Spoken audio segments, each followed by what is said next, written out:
shut it off or turn it to vibrate. If I hear a cell phone go off during this annual meeting, I will call you out as the person that could not follow directions.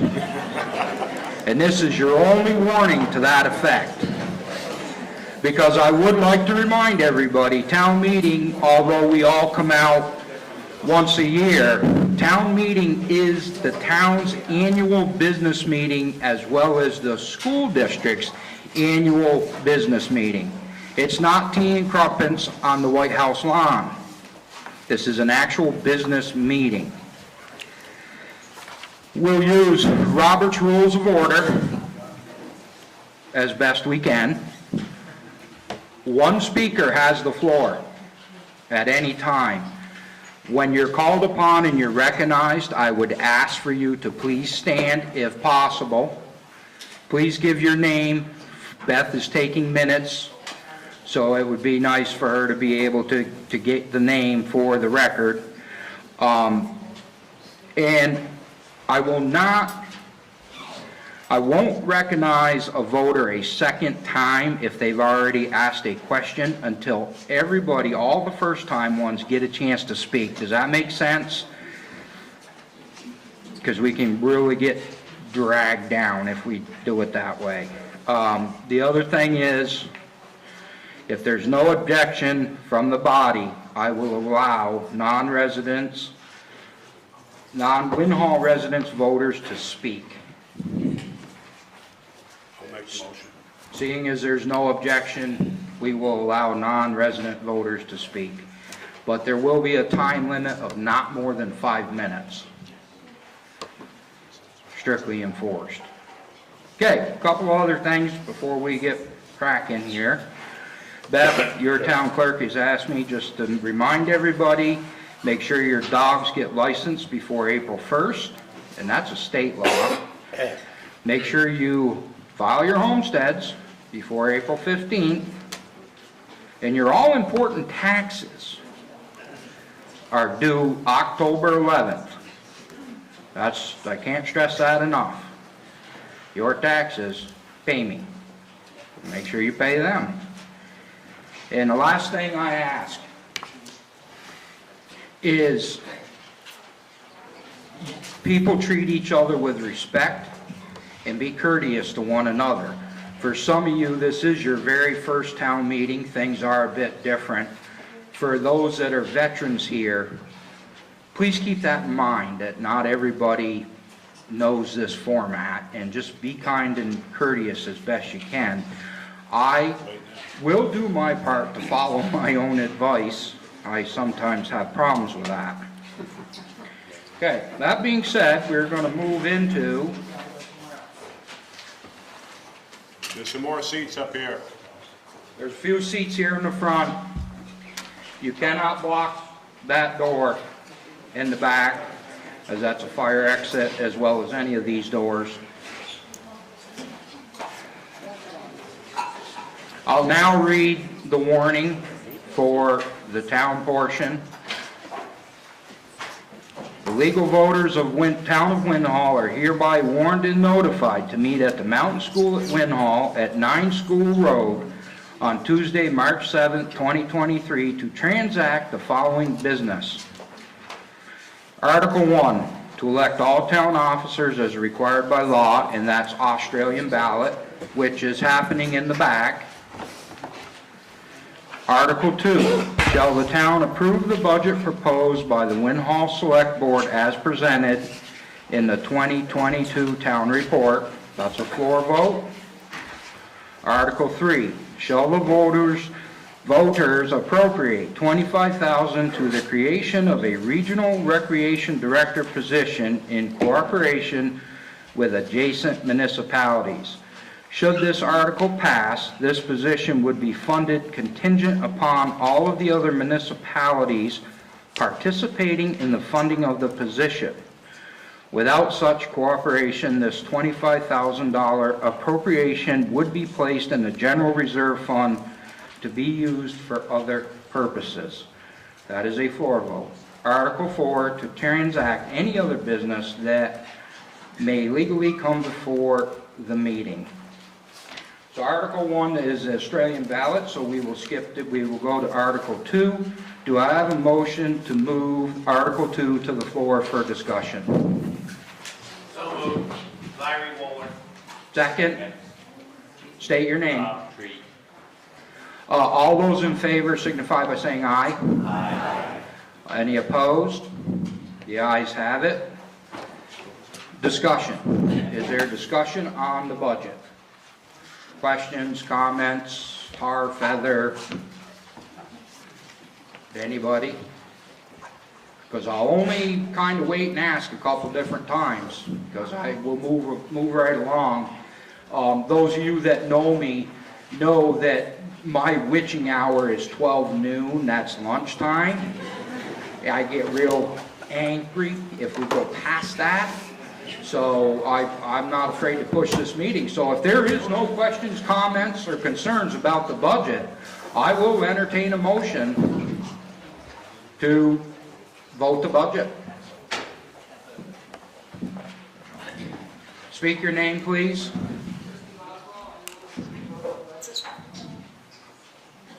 Do I have a second? Larry Waller. Larry Waller.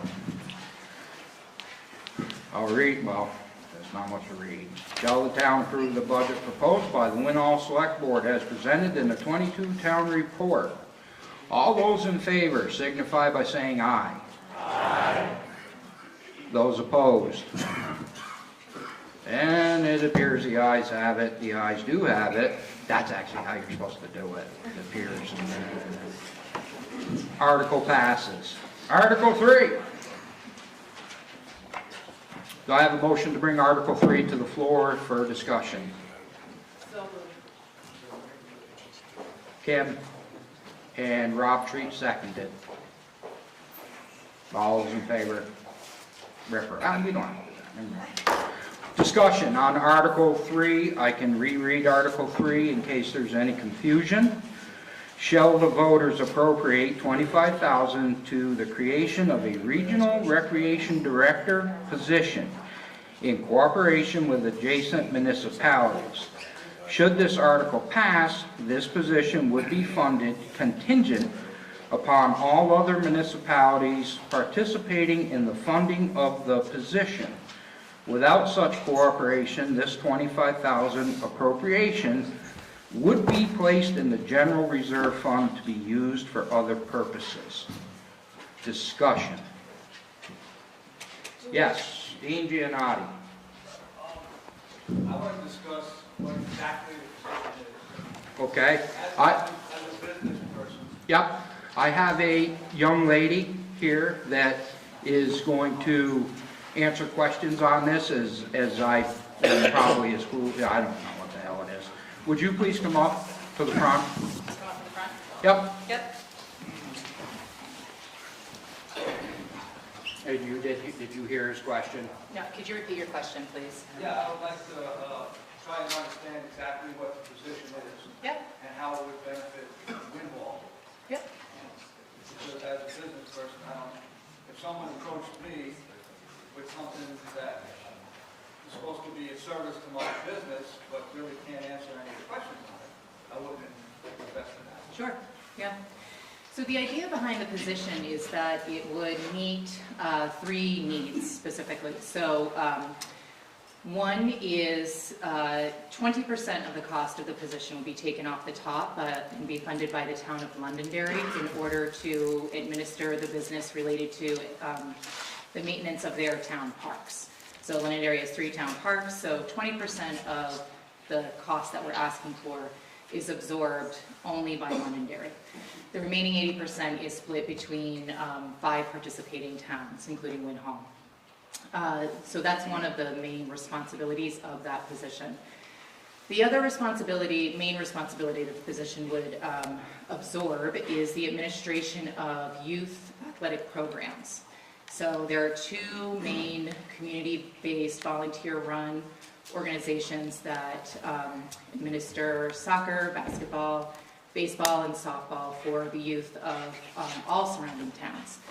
So that our registrations are primarily made up of families whose residences are in Londonderry, Peru, Landgrove, Weston, and Winhall. So that would be one of the main responsibilities of that position, is doing the coordination for that, the coach training, the coach scheduling, all of that, just all of the administrative stuff that comes with running these programs, which have grown tremendously in the last 10 years. And that allows our volunteers, we're only volunteer run now, but that allows our volunteers to focus on the things that they really want to do, which is direct work with kids, coordination with other towns, things like that.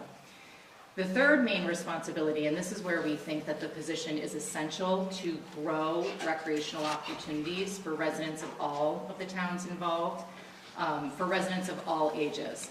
So we hear anecdotally about some unmet needs in terms of like adult recreational leagues, things like pickleball or group hikes or snowshoes or things like that. We know there are some unmet needs with the youth in the communities, so things like local swim lessons at some of our local parks, expanded other kinds of recreational opportunities.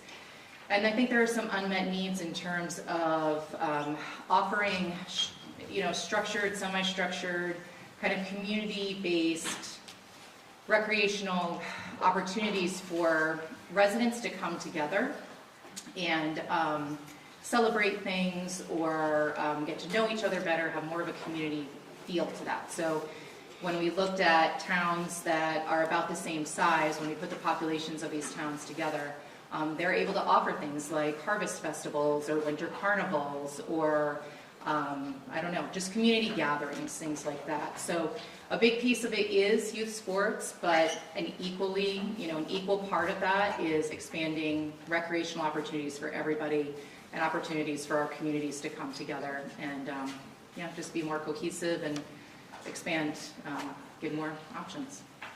Under 5 minutes, close. That's different, don't go anywhere, just don't start shouting out.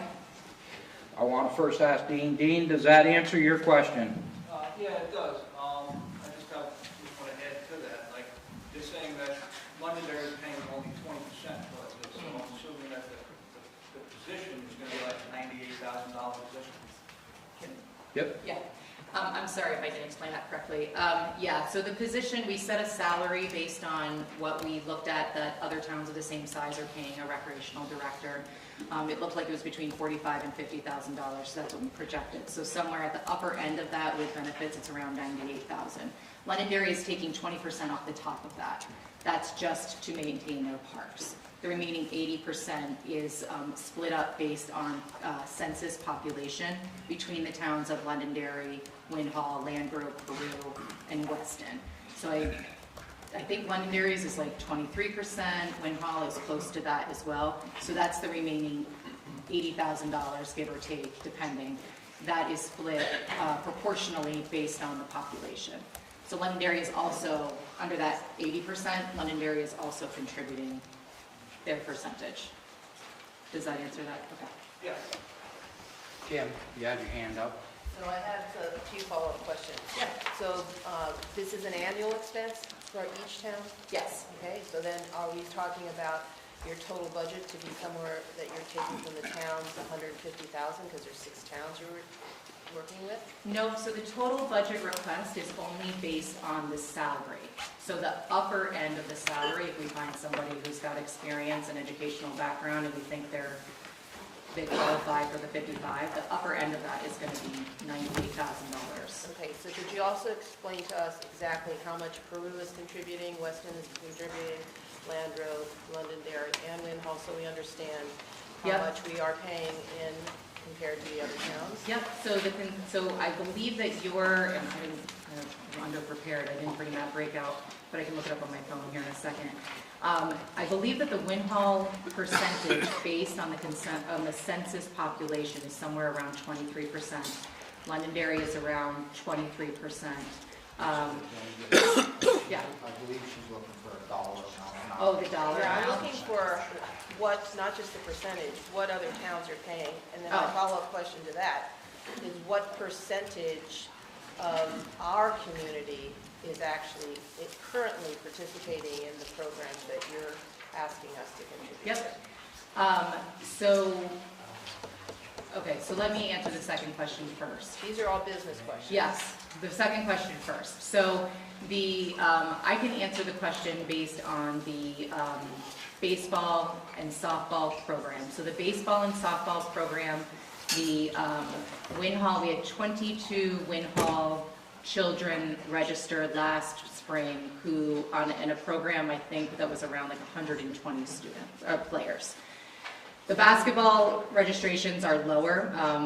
I think there's some parents in the crowd here who have a lot of interest in their children playing basketball, but the schedule really conflicts with ski programs. So the Winhall residents that I know that are interested in basketball, it's just too conflicting. So I think we had 3 basketball registrations out of a group of 60. The West River, which runs the soccer, Laura Giannotti asked me this question the other night, and I've been trying to track that down. They've changed their registration platform, so they couldn't give me an exact number, but they thought that it was around 15 registrations, something like that, out of the 90 that they had. Okay, so it sounds to me that we are one of the smaller groups from the town of participants currently, but can you tell us which town has the most participants in those programs? I can't. I'm not sure. I don't know that we broke down which town has the most participants in each of the youth programs. And then can you say more about your governance and how the towns have any kind of influence on Yep. the decision-making of that budget? Yeah. Of which budget are you referring to? The budget you're asking all the towns to support. For just the position? For whatever your Yeah. recreational. Yeah, so let me answer that question first. So the funds that we're requesting is only for the position. The way that the youth programs work right now is their registration, there's budget set, the registration fees are set to offset any costs of the program. So it's flat. So we're not asking for any additional budget monies from any of the towns for any of the programming. The intention is that any kind of registration fees, so the only budget ask that we're asking for is for the position. And the money is coming to what organization? The check is made payable Yep, to the what? money is going to the town of Londonderry. Londonderry will be the employer of the position.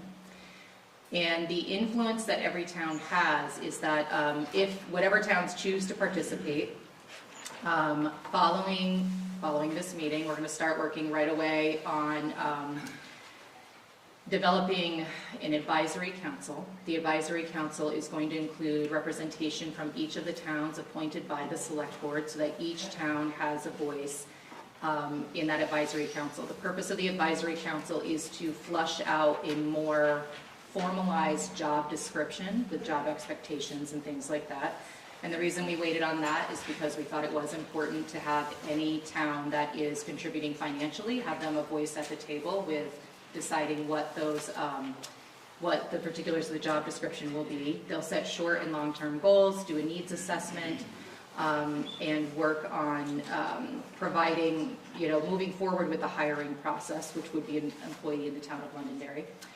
And then advisory council would stay, we're asking whoever joins that advisory council to have a 1-year commitment to not oversee as in supervise in an official way, but provide guidance and feedback and input, be a liaison to the town select boards with the development of the position and the responsibilities. So since the town of Londonderry is orchestrating this, do they have what you just said in writing? So it's not just your verbal representation, but actually committed to writing their intent and the process? So we submitted a formal proposal to the select board, and I know it was included in the Londonderry town report.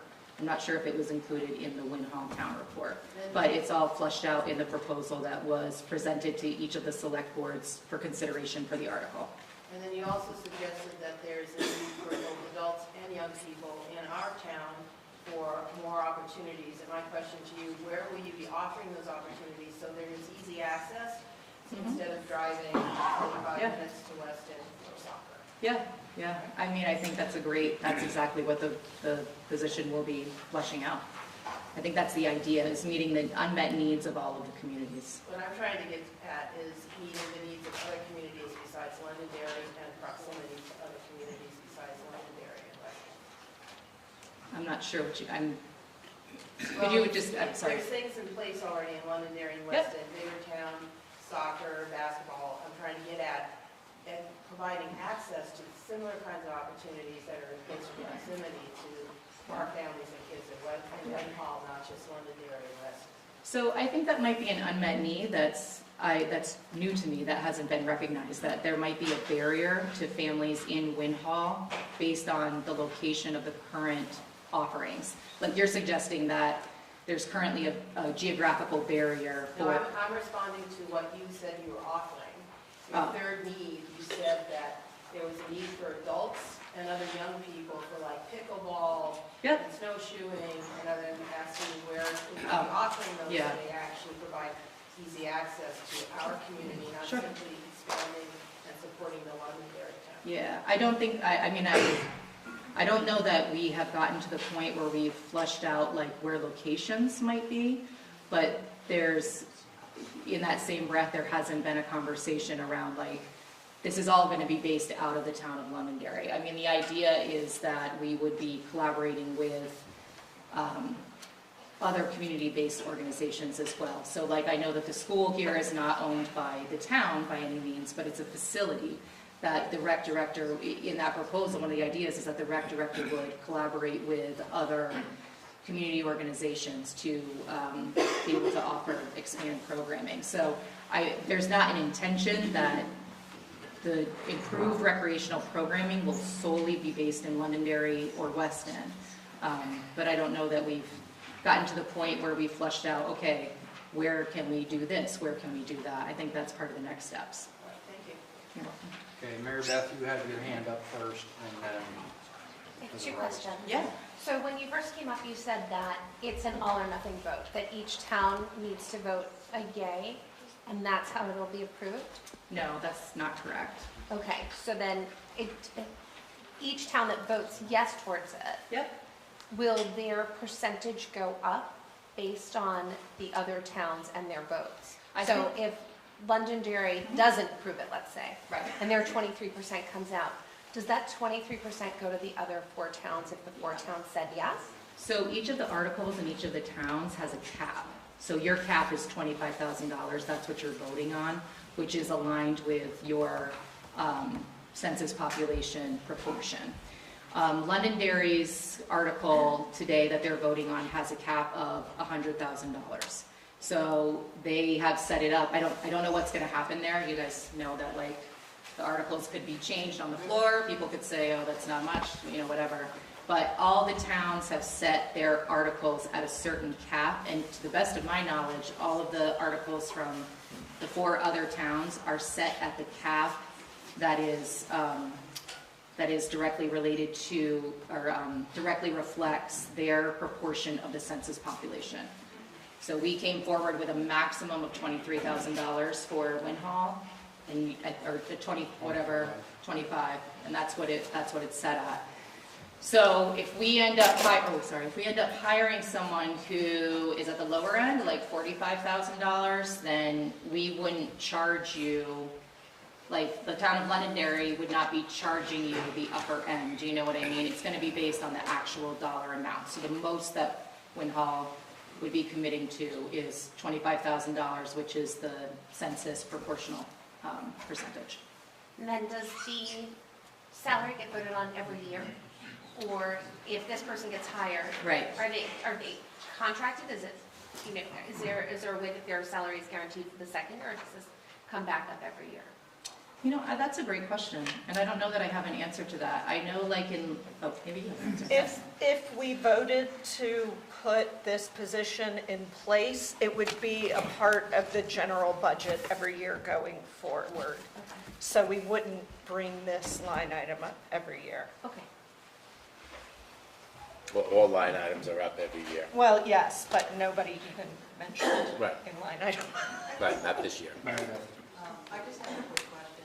So what happens if, as a town, we decide not to move forward with the $25,000? How will that impact the children and people of the town in participating in these programs going forward. Yeah, I'm not really sure, to be honest with you. I mean, I know other towns, they have, I mean, I think we're, like, what we're proposing is an anomaly. There's lots of towns that have rec directors, but they're funded by their own town. And so what I see in, like, Manchester, what I see sometimes in Ludlow or in Springfield is registrations for things will include, like, residence rates or non-residence rates, right? Manchester does that. So I don't know if that's something that will evolve, but to be honest with you, like, I just think that this whole idea of a collaboratively funded thing is new. So I'm not really sure how it would be the impact. Nobody is going to get excluded. It's not going to be like, oh, you know, Winhall voted no, so now their children can't come play basketball. It's nothing like that. But I don't know if it'll affect, like, if there will be like a resident registration fee and a non-resident registration fee. Is there any way that we could maybe gather more information before we? You either gotta vote this yes or no, Okay, or amend the article. okay. Yes. Hi, my name's Adam Kroll. Am I correct in understanding this, that we're essentially buying into facilities in a sense that we're in this partnership because it appears that Winhall, Bonneville does not have the facilities, so we're essentially partnering with them as a buying where other towns do have their own facilities? No, No. there's nothing to do with facilities, it's strictly to do with a position that's being created. So it's strictly salary. So it has nothing to do with facilities, grounds, buildings, any of that. What they're asking for is $25,000 as our share towards a person's salary that would be a director. A sheriff director? Correct. That's... Right, but it has nothing to do with facilities. Sure. Okay. Any, yes, Stuart? You mentioned the soccer program. Is this a separate soccer facility, or is this one at Weston Island? I thought Weston Island wasn't included in this. It is the one at Weston Island. It's the program that's run at Weston Island. But when we discussed it at our meeting, we were told that the Weston Island program was not involved in this program about being available to the general public. That was supposedly a private entity. It is still a private entity, yes. So But you have renegotiated with them, and that will become available for this stuff? So that's, the Weston Island is a privately owned facility. The West River Sports Program contracts with the owners of the Weston Island to use that specifically for the youth soccer program. So the recreational director would be responsible for doing registrations, administration, scheduling, all of that for the youth soccer program. West River, I'm going to speak like, I guess this is my understanding of that situation, is that West River Sports have developed a very good collaborative relationship with the private owners of the island. So they're going to continue to be like a conduit in terms of using that land space. Okay. But that is still a privately owned facility. All right. I Does didn't that think make it sense? involved that. Thank you. Any other questions? Rob? When you're talking about the salary being somewhere, you said between like 45,000 and 98,000. If Winhall has 25,000 put towards that potentially maximum, and Londonderry has close to 100,000, and the other towns, we don't even know what they're putting towards it. That more than covers that that budget. Is that Yep, so each of the articles is worded in a way that it says up to a certain amount. So what would happen is when somebody gets hired and there is a year-round salary, which the salary itself is between 45 and 55, the benefits on top of that is where it brings it up to an upper end of 95. When the person is hired, whatever the total cost for the year is, 20% comes off the top. That goes only to Londonderry for park administration, facility administration. The remaining 80% is then broken out based on census population, and the towns are charged that amount. So Londonderry basically wrote their article so that if no other town decided to do it, they could still have the option to do it. And it's written that way in their article as an option, so it's not a guarantee.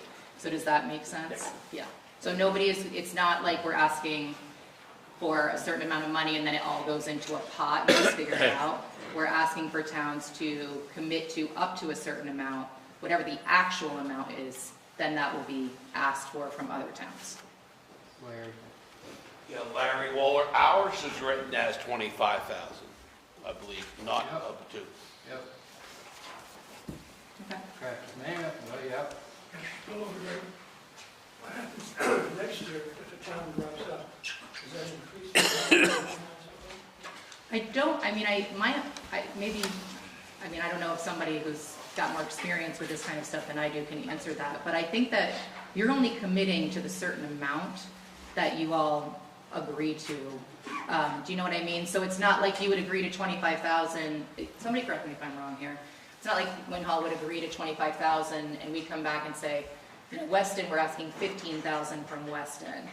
They're not going to come back and say, oh, Weston dropped out, so now you're going to have, you know, we want 5 more from you. I'm pretty sure the way that it works is like whatever you guys vote on is the cap. Well, that seems to me to be the kind of change program, because if ours is not increased, and the salary gets decreased, then you don't have an administrator. Everything, we vote on it yearly, so they come back to us every year with an amount that would be put into the budget. And if another town should join, Yep. Yeah. And that may be the case. I've heard from another select board, like a little bit too late in the game after things were already approved, that they might be interested in joining next year. Are there any other questions? Yes.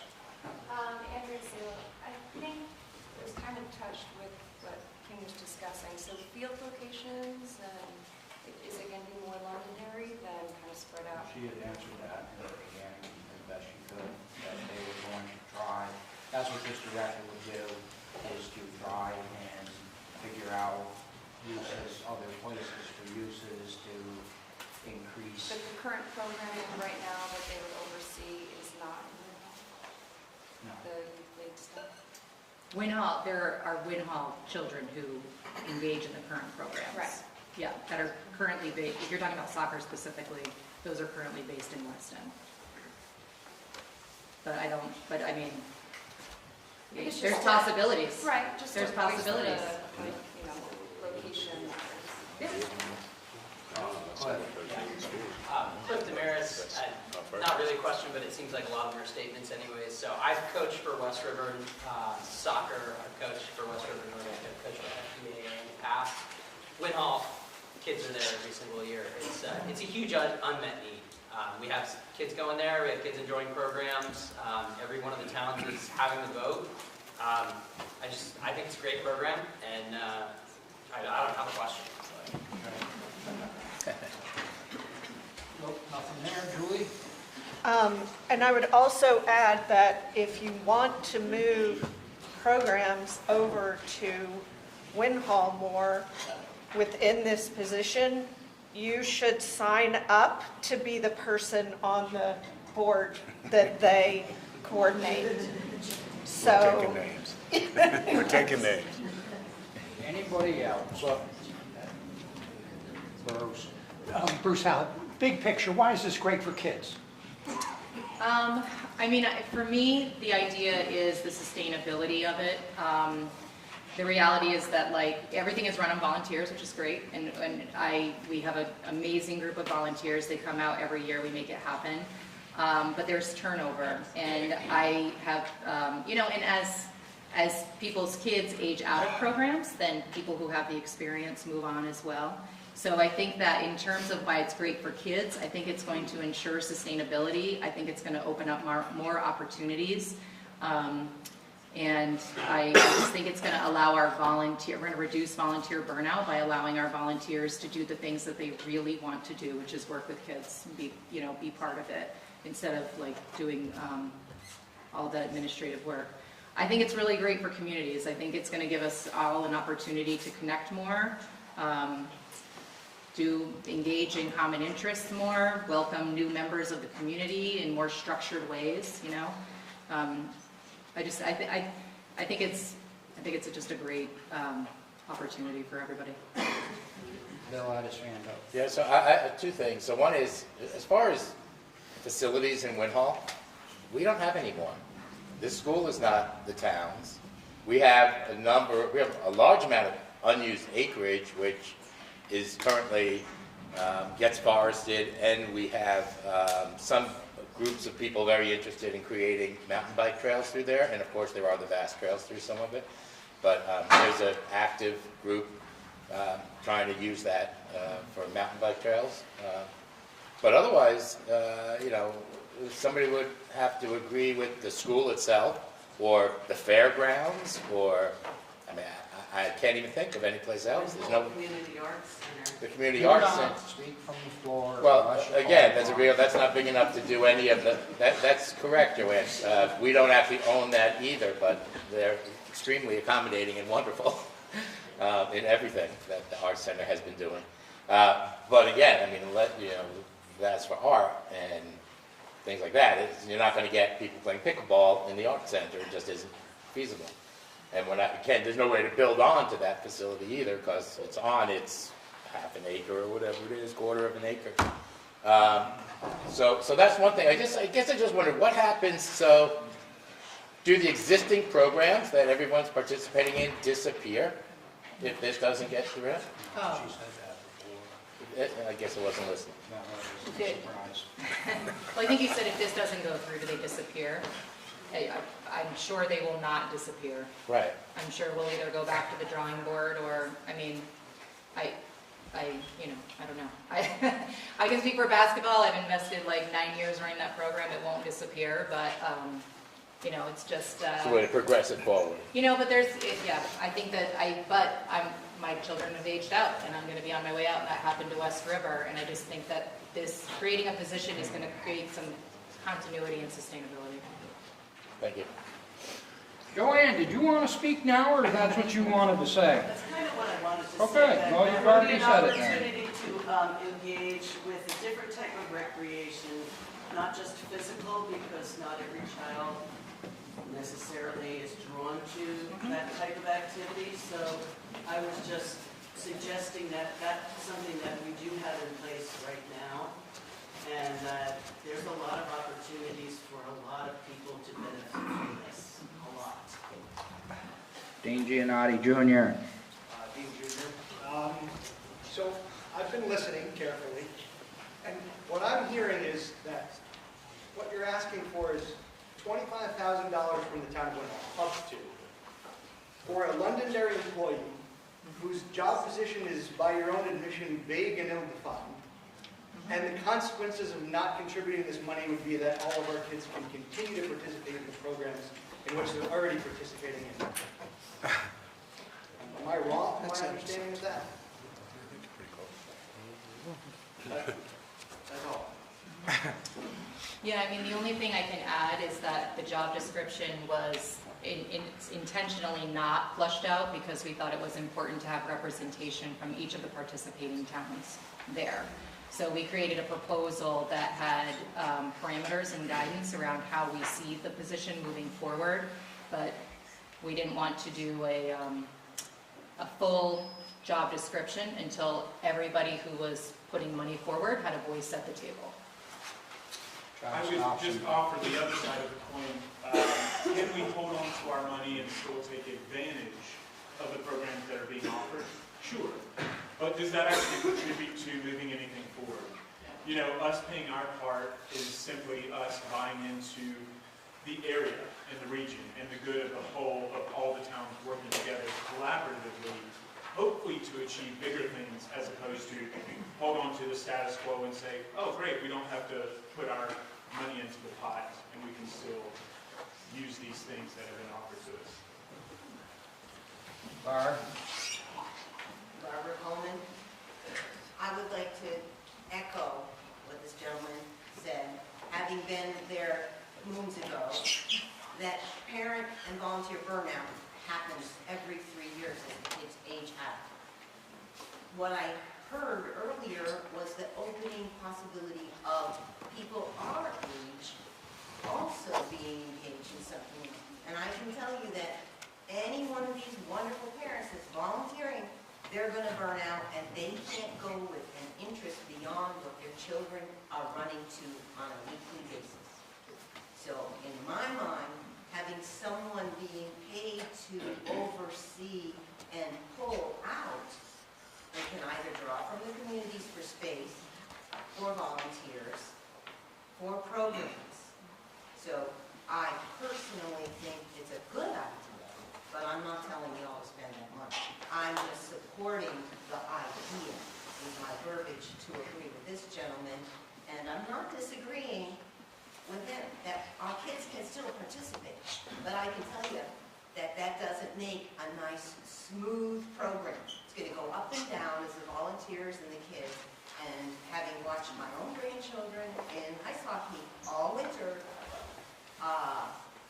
it can be a challenge because you're then adding in all these parents and putting things in. The kids get mixed messages. So Meredith. Are we allowed to amend from the floor? Can we amend the amount of money, the max? You can amend the article. Can I make a motion to amend the article? Yep. But you got to state it. Okay. I mean, you I'd can't like just- to amend, sorry, I'm trying, bear with me. I'd like to amend the total amount from $25,000 to $10,000 in light of as the max. Okay, so now we have an amendment on the floor. And the way this works is, we'll enter discussion on the amendment.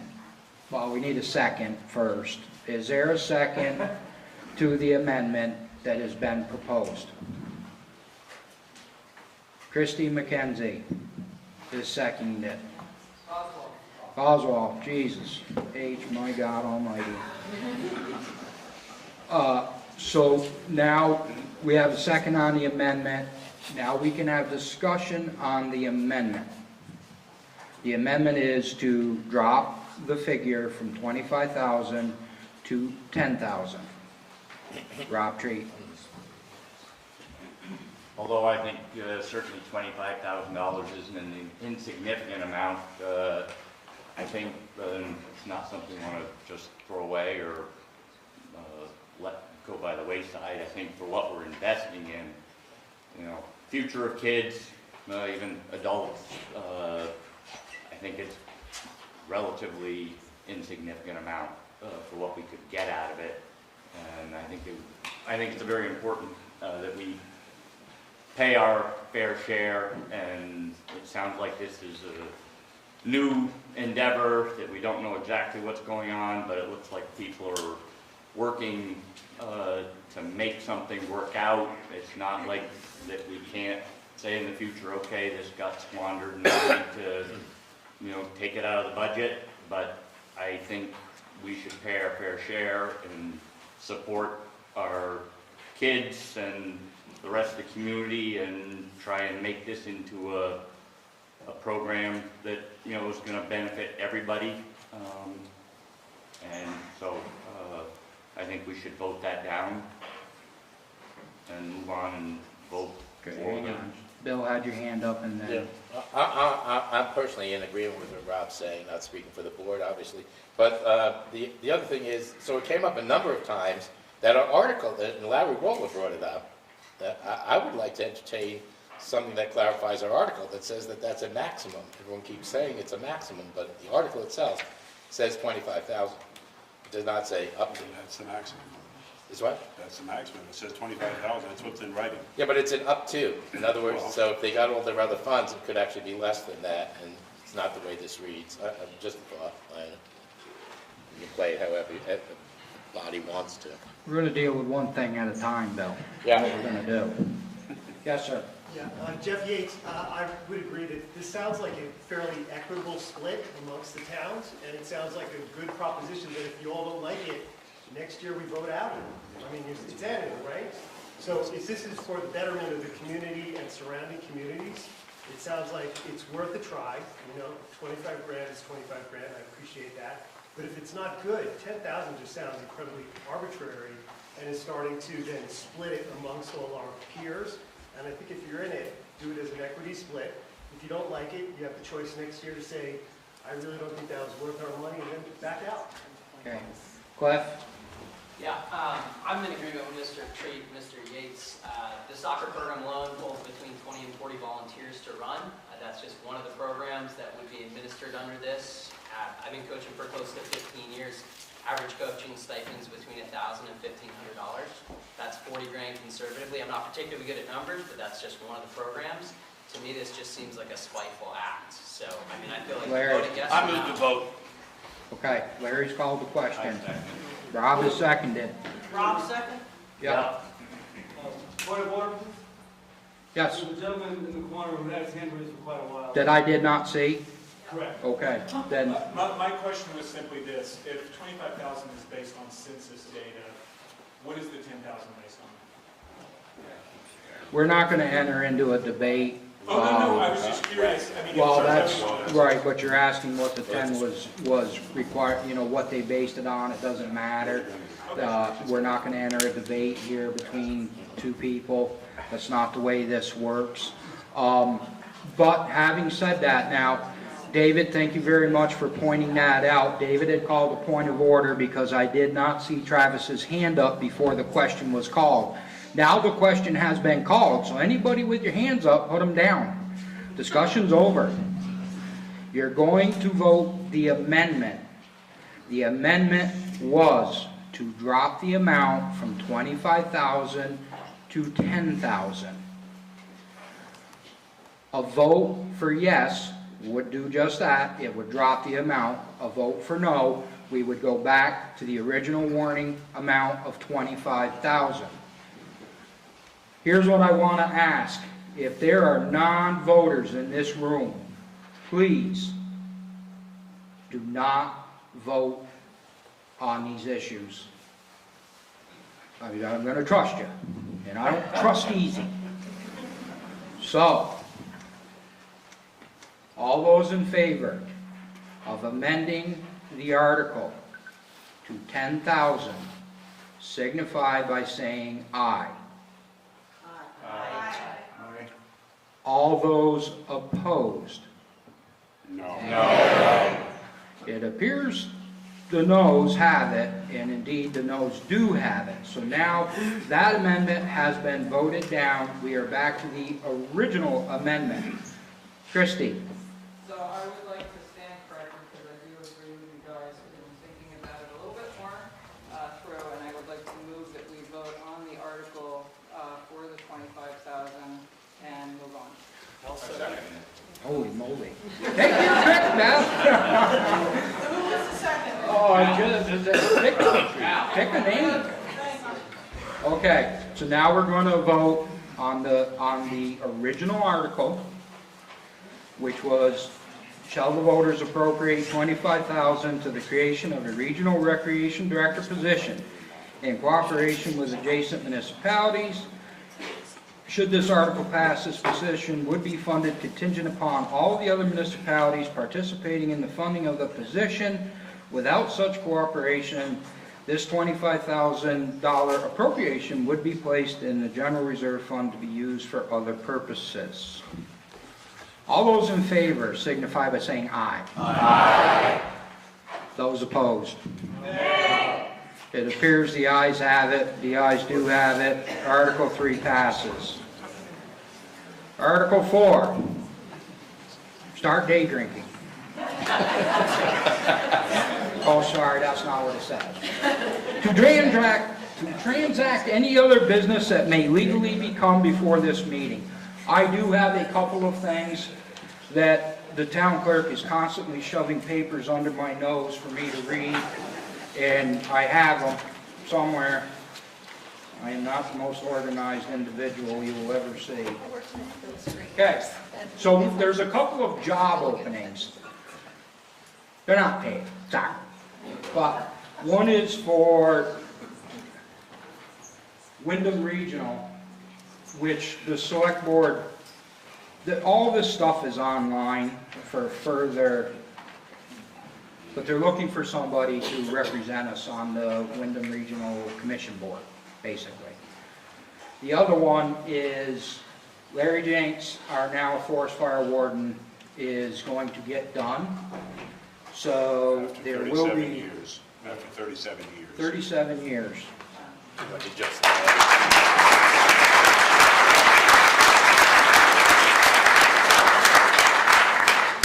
So that's going to come up as well, forest fire warden, which entails, obviously, writing permits, investigating any forest fires, blah, blah, blah.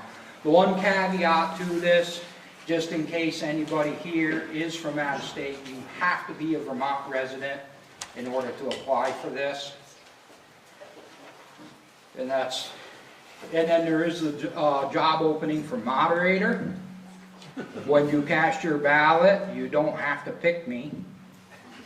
If any of you want to jump up here and be the star next year, you can do It's a that. tough act to follow. I know. Is there any other business? I think we have a lister spot open as well. Yes, correct? we do. There is a lister spot open as well. Is it my understanding that's a write-in? Yes, that is correct. That it's strictly a write-in on your ballot. You won't find a name. You'll just see lister with a, and for Jesus' sake, don't put me in there. I have enough. It's a one-year position to fulfill the position of Ray Guttroff. Who, as we all know, was another long-term semi-employee of the town. You only need like 9 or 10 friends to write you in, and you're in. So Yeah, talk it up. yeah, and that's 9 or 10 more than I have, so.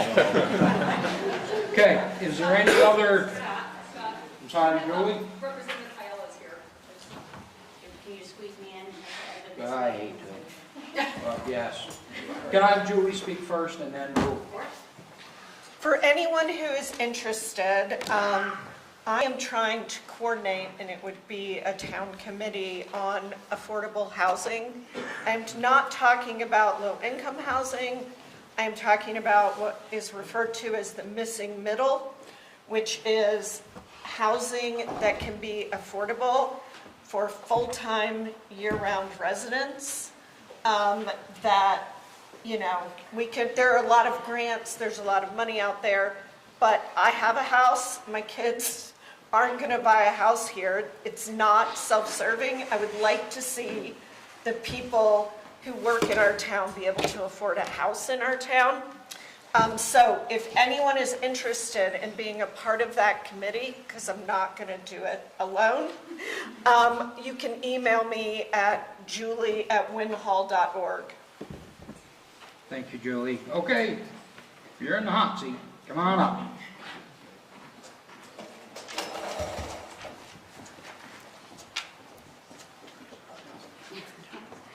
Thanks, Scott. Thanks, everyone, for letting me speak at your town meeting / school district meeting this morning. Just so you know, I have a few copies of a legislative update out on the table where the snacks are. Please feel free to grab one on your way out the door. It has a couple of updates on some of the bills that a lot of people are paying attention to, including related to housing. So, and I can answer questions about those, but I think this morning the best thing that I can talk to you about is what's been happening in Montpelier around school choice and independent schools. And I've heard from many of you via email, so thank you for reaching out, not just to me, but to members of the Senate and House Education Committees. You can also feel free to reach out to the governor's office with your thoughts if you would like, and I can help make those connections if you need email addresses. So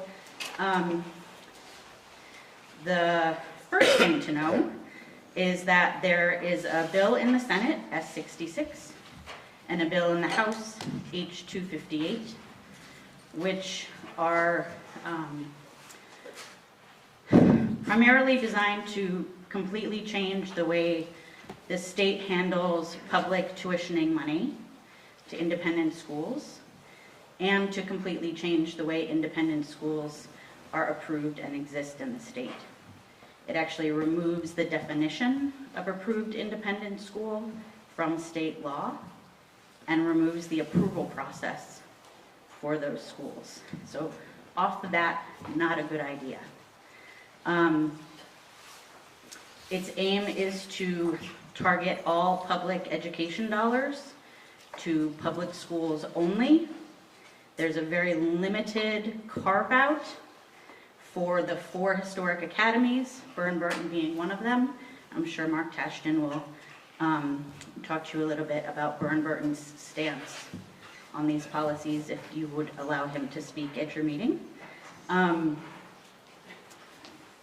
Which would only allow the 4 historic academies to receive public education dollars if they entered into a designation agreement with school districts, which would essentially make them the public school option and potentially the only option for a school that could receive public funding. So for Winhall, that has a pretty unique effect and a pretty terrible effect, in my opinion. Stratton Mountain School would not qualify to receive public money.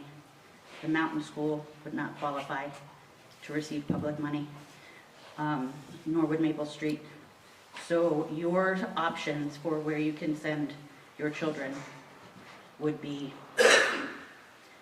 only public school options, essentially, in the area, which is neither good for choice nor for your budget, given that some of the public school per pupil spending amounts are actually higher than the tuition amounts you approve to pay currently to private schools. The good news is, if you can call it that, aside from those 2 bills, which have been getting attention and testimony, particularly in the House, but on Friday afternoon before we left for town meeting break, there was also a committee bill put forward by the House Education Committee, which is drastically improved from H258. It still addresses how independent schools would operate in the state, but it doesn't preclude them from receiving public money. What it does in a nutshell is it creates a different definition. So there can be approved independent schools, and then there can be approved independent schools that qualify for public tuition. And in order to achieve that designation, there would be some changes around the process of receiving approval. One of which I actually think is a good change and an important change, is it would require all public school or private schools to comply with the Public Accommodations Act and with Fair Employment Law, which means that a school that has discriminatory practices against any federally protected class of individuals would not qualify to receive public funds. So it addresses schools that have discriminatory policies and practices, but otherwise allows independent schools to receive public money. There are some other changes in it that I think could use some work, and hopefully those will, people will testify on those issues and they'll be changed. But my hope and my belief is that that is the legislation that is likely to continue to move forward. And so while it has some changes, some of which are good and some of which need some addressing, they will not completely devastate the way independent schools are governed and functioning. So little ray of sunlight, but until we're at the end of the session and there's actual something in law, I'm not gonna celebrate. Please continue to send emails, either on what isn't being moved forward or what is. It's really, really helpful, both to me, to hear from all of you, and so that the committees know the impact of the changes that they're trying to make. Because people who don't live in communities that have the kind of education landscape that we have really don't understand how it works. And there's a national narrative that doesn't quite fit our narrative. And if we let that be the story that's told, that's not going to be helpful for our community. So please keep communicating. I'll take any questions, and it doesn't have to be on that, but please. I want it on the school. No, part. and You're not in the school No. district meeting. That's fine. Those things will be covered when we move into Yep. the school district meeting. Can you Sorry. give us an example of a school in Vermont that discriminates based on those criteria that this new bill is intended to cover? I'm going to add a little bit more context to your question. Yep, no, that's fine. Apparently I didn't make myself clear. I know this is a hot button topic, this education thing, but we are currently in the town portion of the meeting. When we move into the school district side of the meeting, it is my understanding that your school board has answers to a lot of these questions. Am I correct, Dean? Yes. And at that point, we will discuss this, but as we are on the town side, I don't want to belabor this side of the meeting with a huge discussion on what should be taking place on the school district side of the meeting. What I would entertain is any other questions we may have of Kelly. Ask me about legislation. I'm going to ask you about legislation because I'm going to step aside as moderator for a couple of seconds. Because I have a question, a major one. Yes, sir. I have one, Kelly, thank you first for speaking. Second wasn't there also something, I mean, please correct me if I'm wrong, where you made sure that tax dollars stayed more in-state rather than being able to go out of state? Once again, let's stick germane to what I just said. Just quickly, I mean, we're rolling down the path here of going into school board, school district business.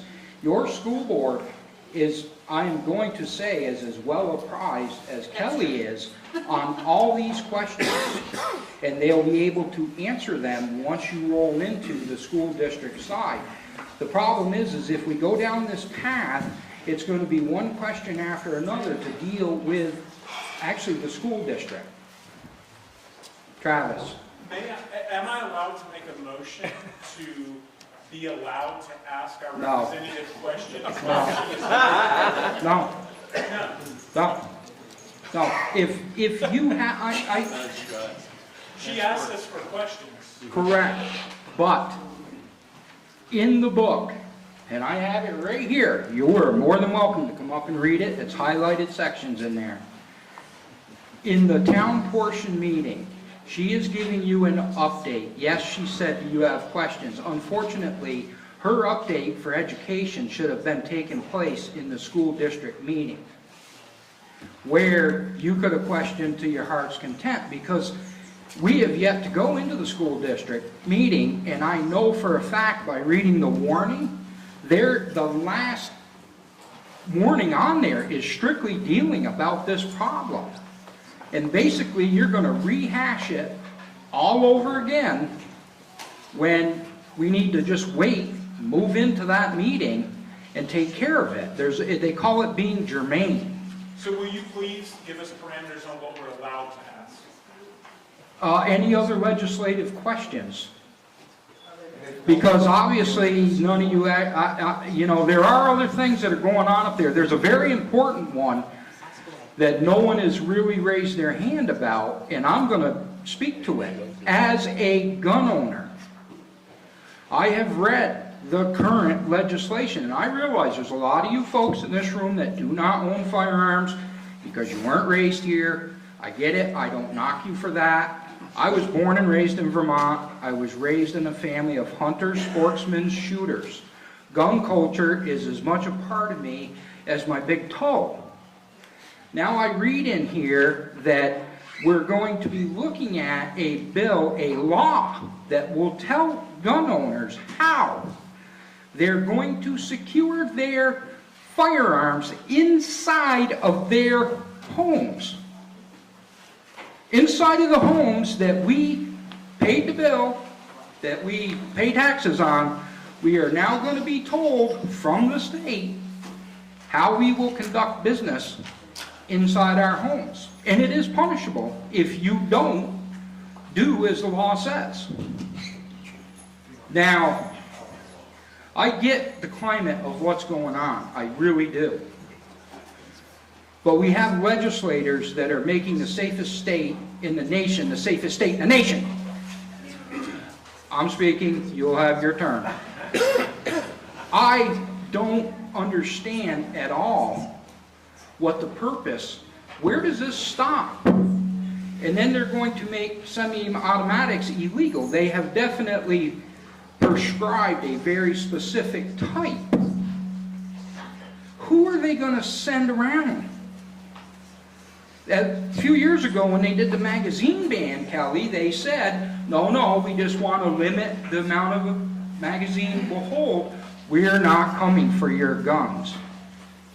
And now here we are looking at a bill that says we're going to make semi-automatics illegal. Where does it stop? I'm not a criminal. My guns don't get up in the middle of the night and walk out of the house and go do whatever they want to do. My weapons are secured inside my home, and I don't need the state telling me how I have to do that inside my own home. What are they going to tell me next? What color my dishwasher has to be? I think the state is stepping over a very precarious line here, and I would like to know from Kelly what your stance is on it. Are you in support of this nonsense, or is there going to be some kind of common sense rule that's going to take place when this comes around for actual votes? Well, the safe storage part of that bill isn't enforceable.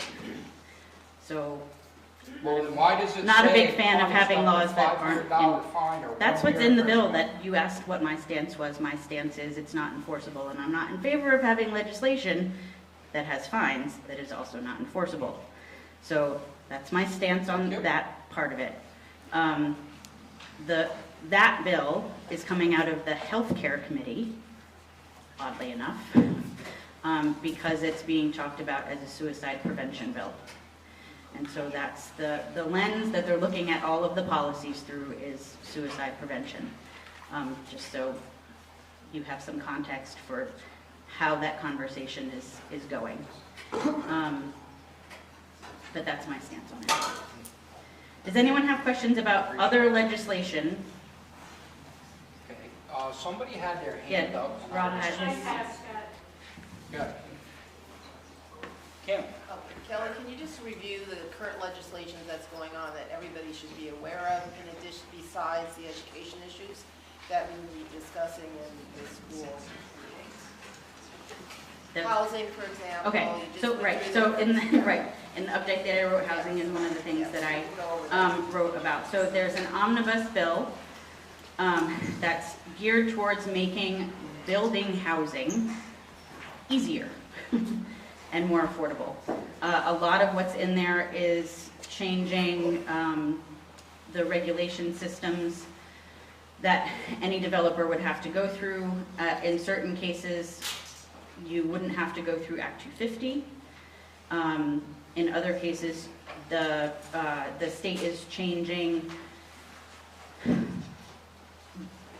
local zoning. They're basically saying if you're allowing a single-family home to be built in a zoning district, in particular in villages or designated development areas, that by state law, you also have to allow multi-family units to be built on those parcels. So it removes some regulatory barriers, but not in all cases. There's some of the changes, you have to have town water and sewer to qualify for the lower barrier development status. But there are some other things that you don't have to have that necessarily to have some of the changes be helpful to you. Say more about the number of units that a builder can have over a certain period of time that they want to remove. So there are a couple of things. There's a regulation that says if you're building more than 5 units within 5 miles of each other, that would have triggered Act 250, and they're talking about removing that qualifier from Act 250 regulation.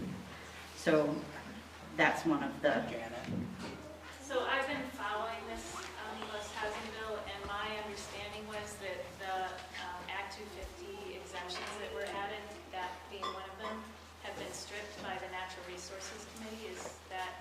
They're talking about being stripped. I don't believe they've been stripped yet.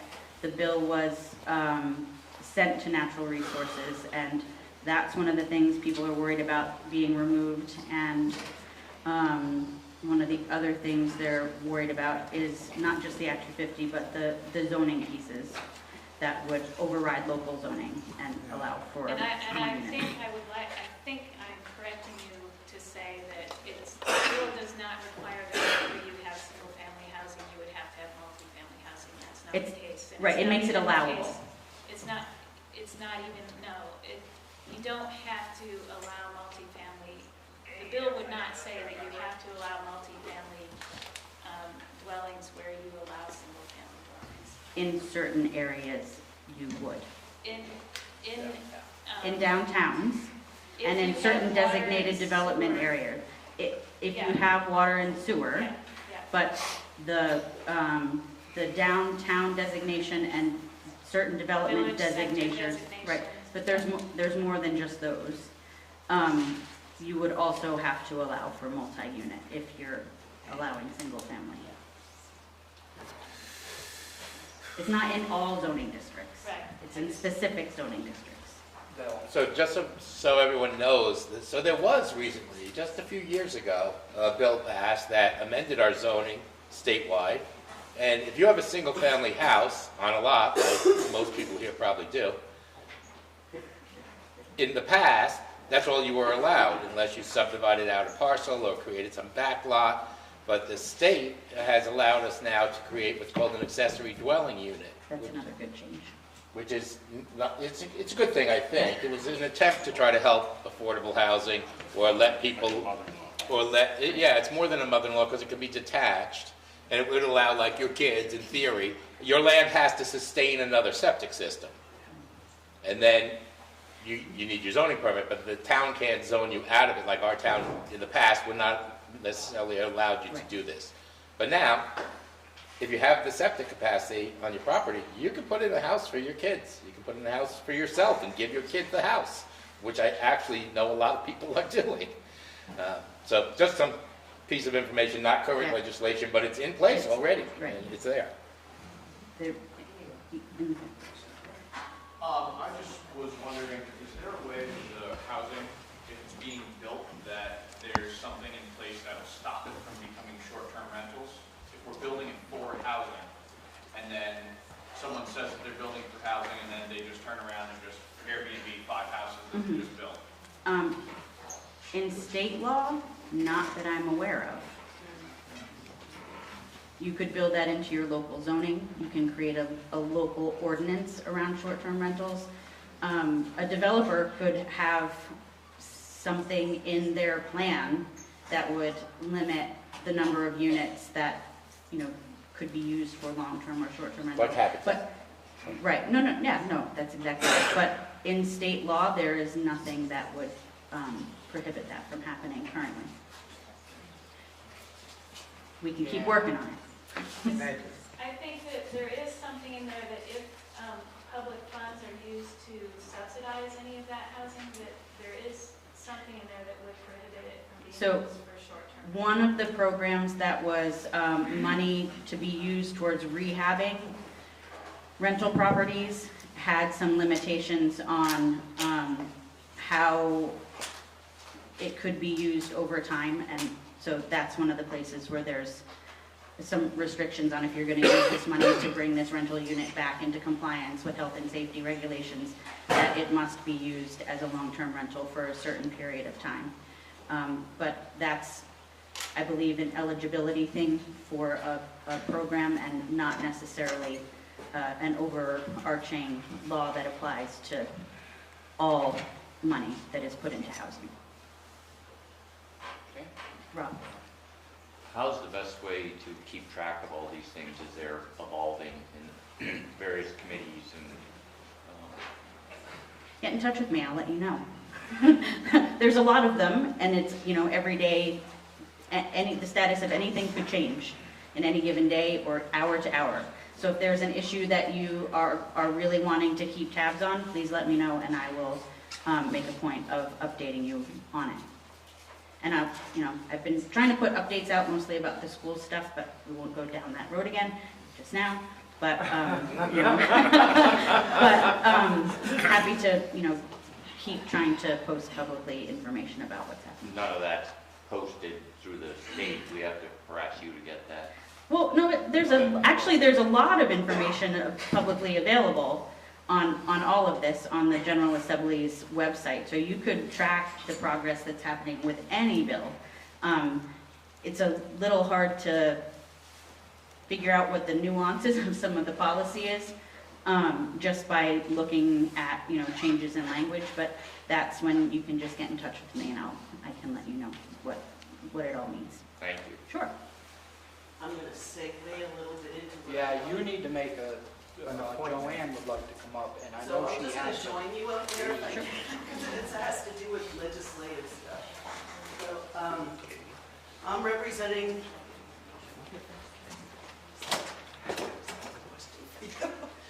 I'm here representing Let's Grow Kids Vermont, which is which you know of, which is an organization recruiting people, helping people come together to provide universal child care for children ages 0, as soon as they're born, through up until school, and then they're in school, and then they would still provide child care after school.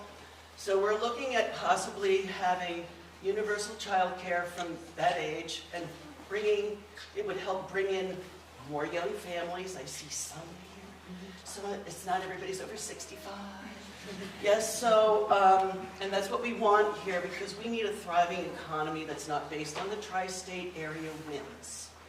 We need an economy here that's based on real people living here, living in houses that they can afford, so they can raise their children here, have them go to wonderful schools here, and live a life, and maybe stay here.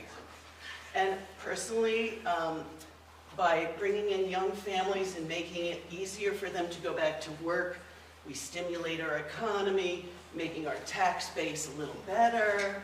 It's all win-win for all of us. Also, I'm a social worker and I work with a lot of children, and I see a lot of need early on. Parents need a lot of support in different communities in Bennington County, right?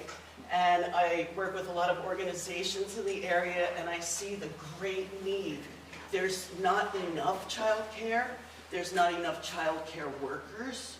There's not enough people who are licensed child care providers.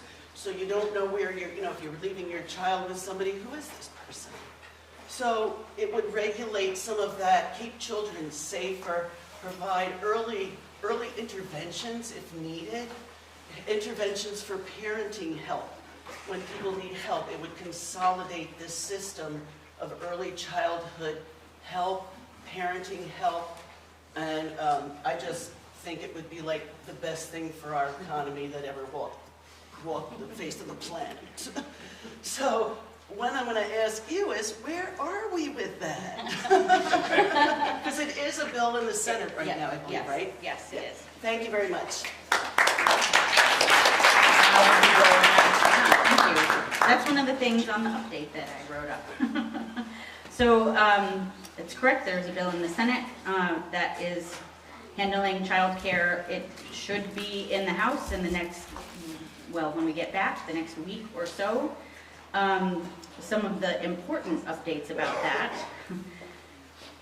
are as it started out, there was a chunk that dealt with the pre-K system, which I think if you've had any experience with trying to get your child their pre-K hours and needing child care, it's a little bit of a nightmare. It turns out legislatively it's a nightmare as well. So that part of the bill was actually pulled out, and it's looking like there will be a summer study committee looking at how to improve the pre-K system. So the rest of the bill just deals with strictly child care.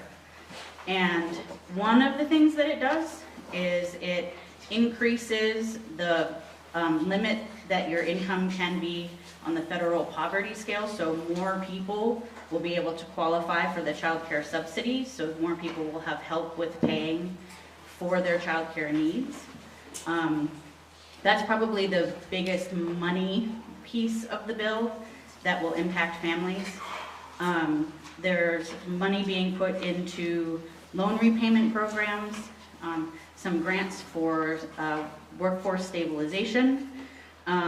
It creates a new, so right now there's a part of the Human Services division that is about economic opportunity, and it changes that into economic empowerment and has some more programs that are providing things to families to help make their needs more affordable. So that's actually a pretty big change, because shifting the top layers of government is both slow and expensive. But I think ultimately that would be a really, really good change to the system. It also does some things to formalize some tiered levels of professional, both education requirements and a pay scale. So right now, generally speaking, early childhood educators who aren't working in a public school are not getting paid particularly well. During the pandemic, there was a lot of federal money that went to try to pay those employees more to basically keep them in programs. And as that money has disappeared, they're now going back to the low wages that they were making before the pandemic. So they're looking at trying to formalize some of those things that we all found to be very helpful during the pandemic, but are now requiring state funds rather than having federal money to fund them. There's another big part of it, and I'm not remembering what it is. It would create a property tax exemption for properties that are providing on-site childcare, both to center-based and family-based childcare programs, which is, from a policy standpoint, a pretty big statement. You know, giving them a break on their property taxes is meant to try to make it more affordable for people who are providing childcare. So I feel like I'm taking up a lot of time. Thank you so much for listening.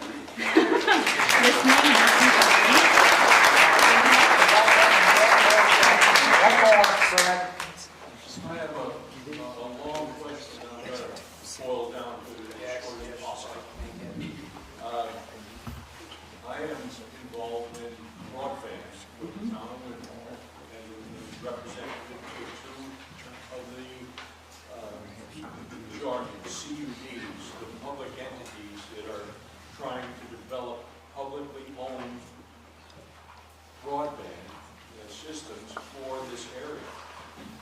The state has completely ignored the federal, the feeling of the federal legislation that created this huge pot of money, which is funding the CUDs.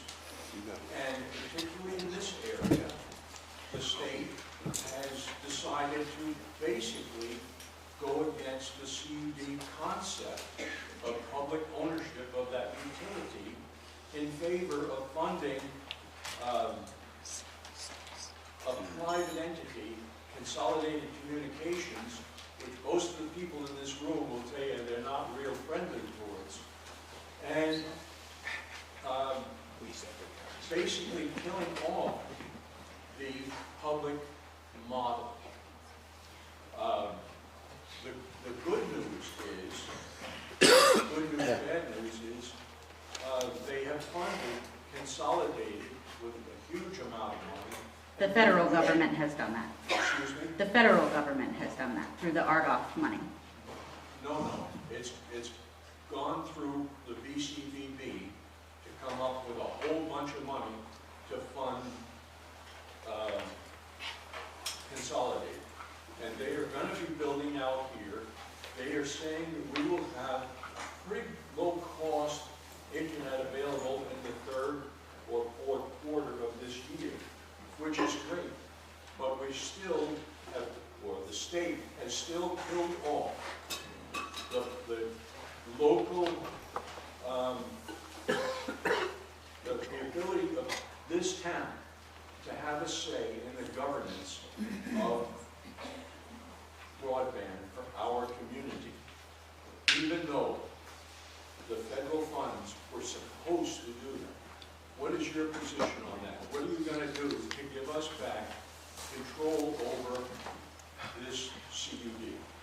Well, I'm assuming, you're representative on the CUD, yes? Yes. So Winhall has a representative on the CUD. If Winhall would like to form its own CUD, you legally have the ability to do that. Great idea. But the state has said that they won't fund us. Form the CUD and ask for the funding. I think Told that us flat out the they would not Fred, allow we're not gonna get down into a debate. She's giving you the answers that she has. Will you stand behind that? if Winhall wants to form its own CUD, then I go for it. That's a local decision, by all means. Okay, as was just said, this is not the place for a debate. I appreciate it, but please understand, the state has once again gone against our community with their decision. Thank you. No, not for her, just for general before we Okay. adjourn. I'm going to say goodbye. Thank you all very much.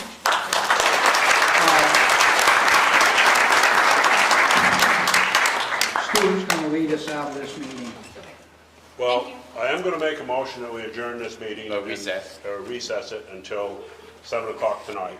But I also want to thank all of the town employees, the police department, the fire department, the rescue squad members who are on call and out there available 24 hours a day. A lot of them hopefully you'll never see. But anyway.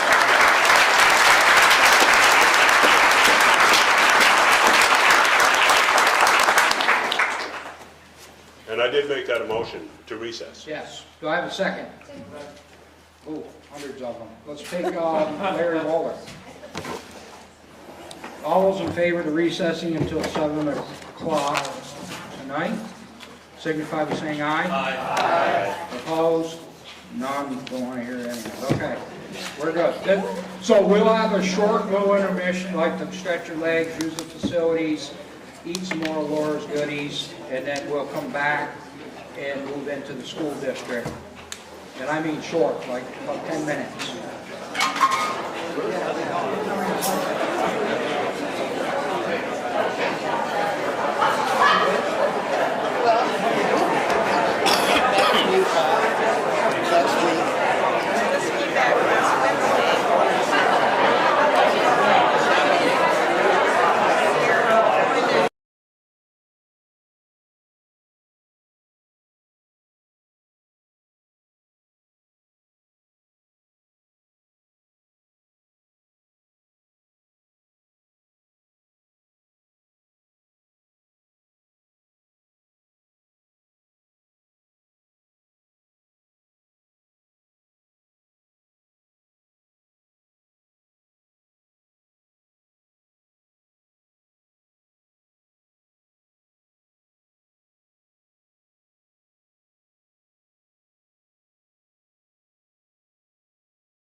taking some seats?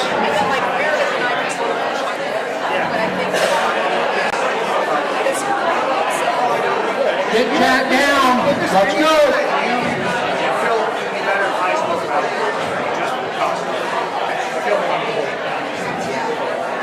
Find a seat.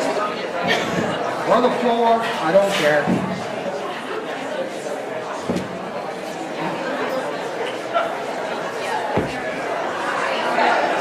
Everybody, usher in. Time to turn the clock off.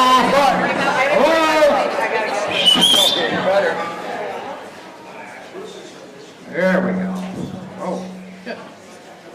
Okay, at this time, we are going to open the school district annual meeting.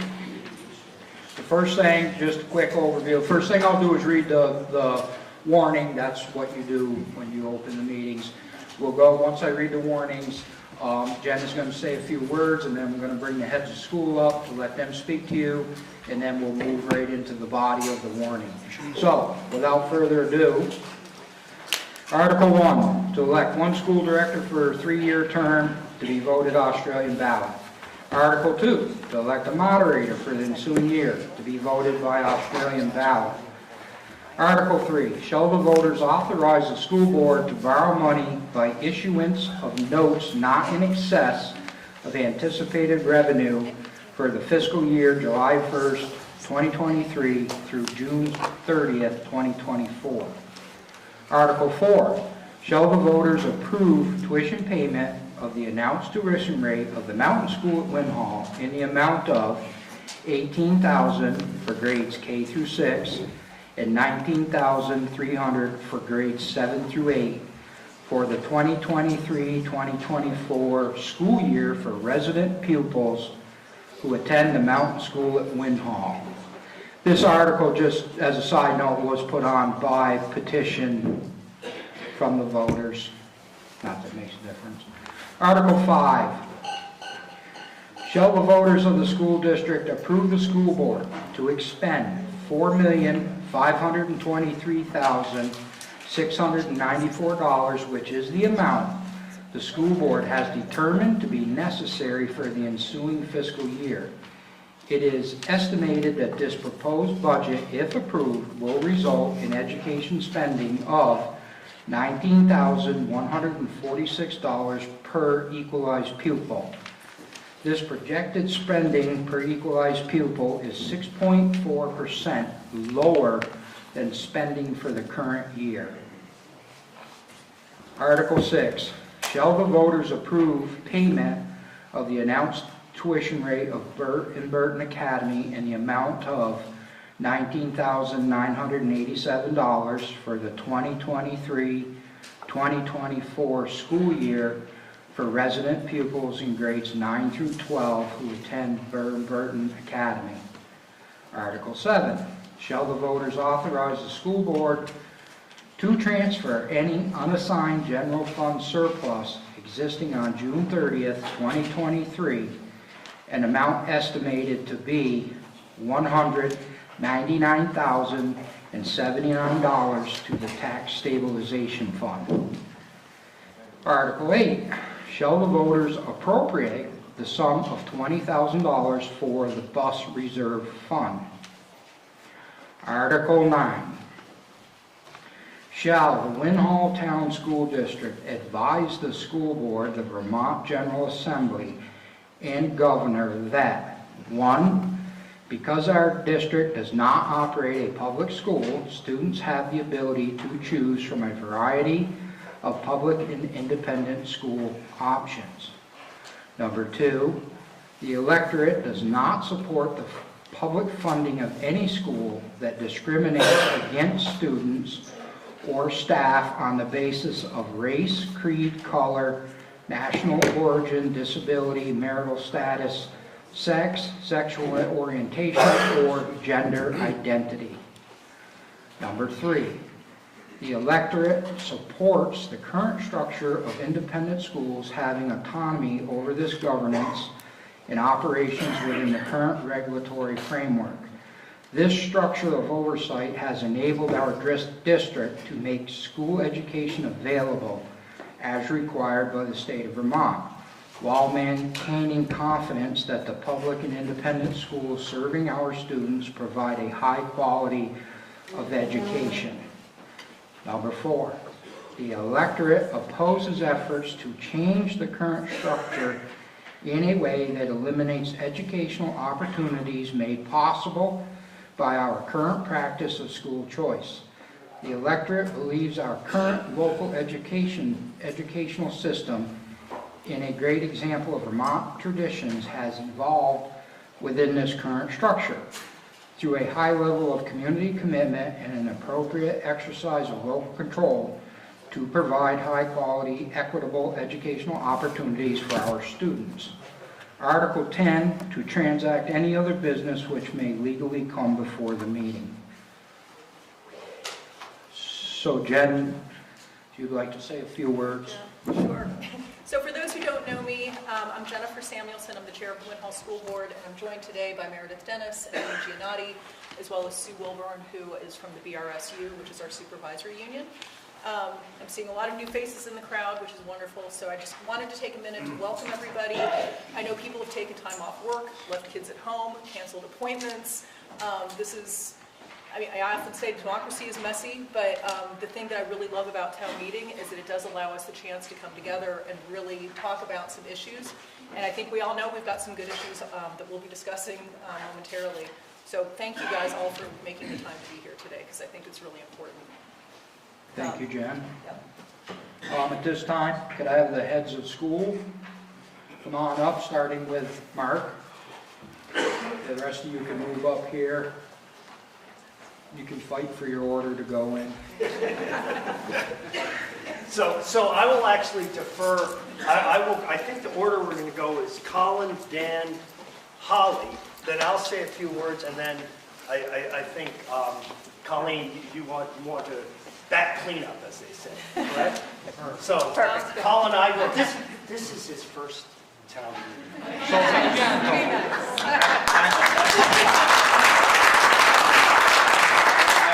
I will never miss another one. This is electric stuff. And Dan and I are arguing about who can get Scott to run our faculty meetings. He's good. So thanks for having me. I'll be brief. I'm the head of school at Long Trail School. I just started July 1st.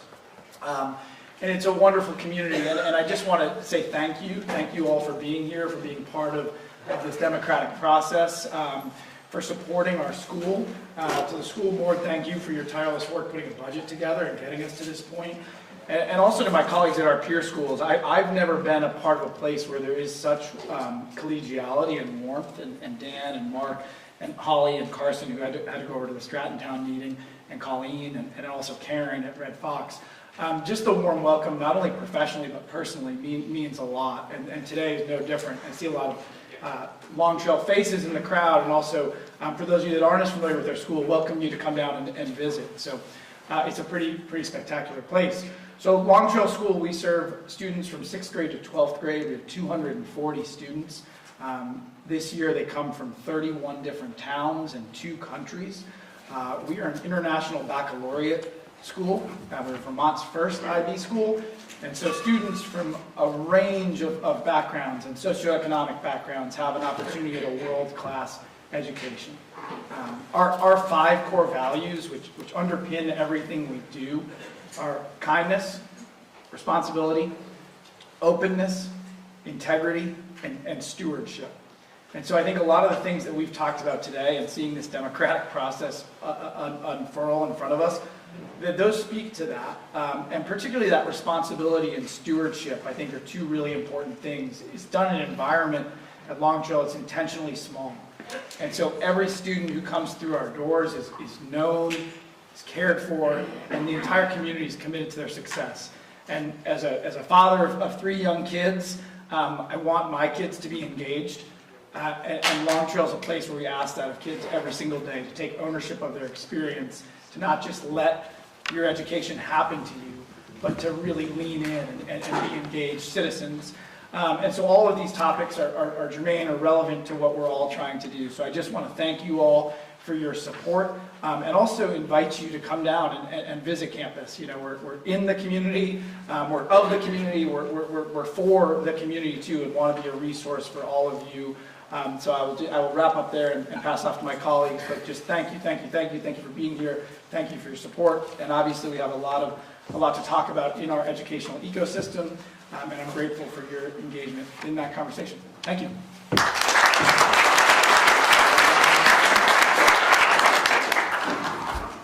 My name is Dan Skolgan. I'm the head of school at Maple Street School, also my first town meeting, so definitely an experience. Two important thank yous. First, thank you for allowing me to be here with my colleagues, professional colleagues, to speak. Realize it's a long day, so time is of the essence, so I appreciate allowing me to speak. And number two, thank you for the partnership. Maple Street and Winhall have had a really productive, healthy partnership for a long time. This year we have 41 students from Winhall who go to Maple Street School, and it's really important to note all different types of kids. And the thing I love about Maple Street, most importantly, is we educate a lot of different types of kids and families. And what that does for our school, in particular the education, it makes it more rich, more diverse. This is my first year. I'm not new to Vermont, but new to Maple Street, and I can tell you this public independent partnership is really unique in schools. It's a really unique model that I think I speak for a lot of people here, and I see a lot of Maple Street current and past parents, that is something to emulate in education. That diversity of thought, the diversity of backgrounds, again, this public independent partnership, and as Colin said, our school, and I'm going to speak for our faculty, is very much for community. In our mission statement, we talk about personal and social responsibility. That's something we pound home even into our pre-K and kindergarten students, that you give back, you lean in, you engage the process, just like what we see today. But most importantly, as I said, I want to thank you all for your partnership, your collaboration. It does not, it doesn't fall on deaf ears. We focus on it. We're committed to it. And certainly if you have any questions, concerns, even if you're not connected to Maple Street School and you want to pick my brain, ask a question, share a suggestion, or have a concern, email me, call me. My office is right by the front door. Just show up and knock. You will get a listening ear. So with that, thank you very much.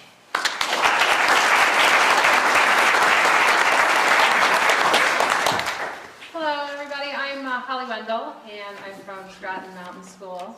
Not my first town meeting, but a surprise speaker today. Our head of school was here earlier and wanted to address all of you, and had to go to the Stratton town meeting, which overlapped. We're right up the hill. We only have 150 students. We're very proud of our history of college preparatory academics. And also the winter sports program, allowing our kids from these local towns to access that kind of a program that launches them sometimes onto the national and world stage. And so we're very grateful to towns like Winhall that have always supported our mission to allow these kids from Vermont to access this kind of education. We have 30 kids from Winhall of our 150. And I see a few of them, a few of the young alums, which I love seeing them in the audience here today, showing how much they still support the school and our mission. So we're very grateful for your continued support. I know that all of us, when the Olympics come on, are very proud to see all of our Vermonters out there. So I join all the ski academies in Vermont with this sense of need that these schools need to still be supported in our legislature, and so that our kids who grow up here and are on our mountains and enjoying this way of life and also go to as far as they want in the sport. So we appreciate your support and hope you'll continue to join us. Thank you.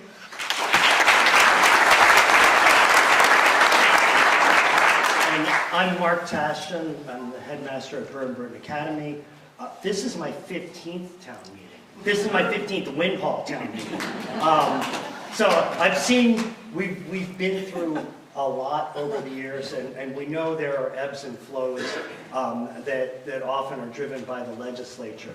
So I want to do two things. I want to talk briefly about Burton and our tuition, and then I want to shift and talk a little bit about S66, H258, and this Article 9, and the notion of protecting what is very clearly a source of strength for your community.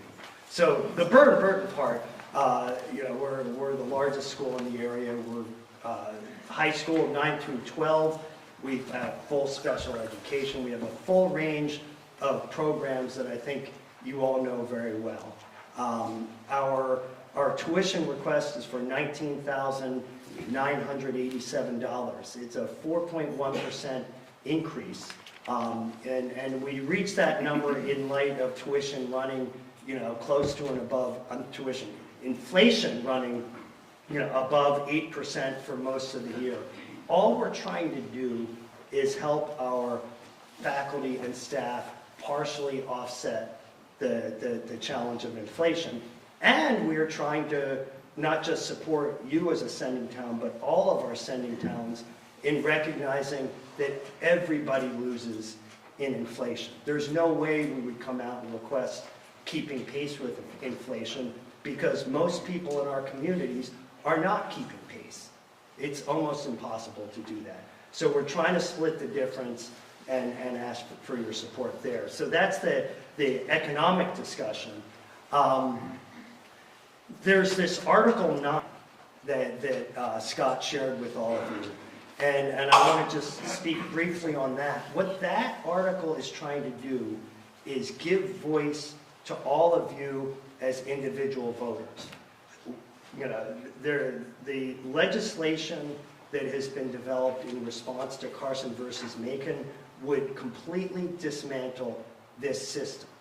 There's a carve-out, as Kelly Paella told you, that Burton would supposedly exist. We're one of the 4 schools in Vermont that would continue to be eligible tuition if we agree to become the designated public school for the area. The problem with that, and sometimes people go, why are you opposed to it? Burton would be fine. Our communities would not be fine. And from the day I arrived and what brought me to this school and this community is the notion that this school, it works in partnership with all of our communities. And I don't see how it is good for our community to only have Burton and eliminate, these schools which I think aren't as good as Burton. But obviously, families have decided that their children can find a better place if they go to the various schools that are available to all of you. We have 41 students from Winhall out of 75 high school students. So there are 34 families who have made a different choice, and good for them. How is it productive to deconstruct that option and instead say to everybody, no, actually, you have to come to Burton. So, it's not good for you as a community, I don't believe. It's not good for any of our communities, and therefore, regardless of whether there's a carve-out for Burton, we stand opposed to the legislation, and we stand ready to refuse designation, because we're not going to be complicit in something that would be harmful to the young people and to the families of our community. So that's where we stand.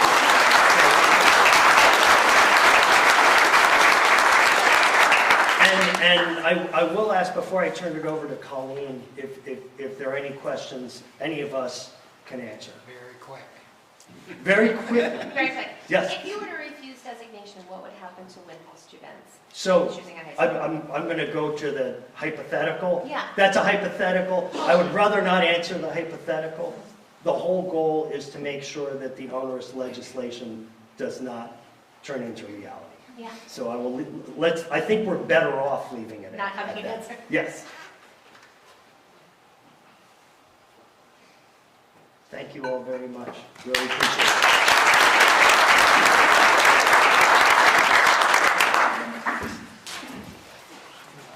Hello, I'm Dr. Colleen Palmer, and I am the head of the Mountain School at Winhall, and I welcome you back to our multi-purpose room after a couple of years of being in the town garage.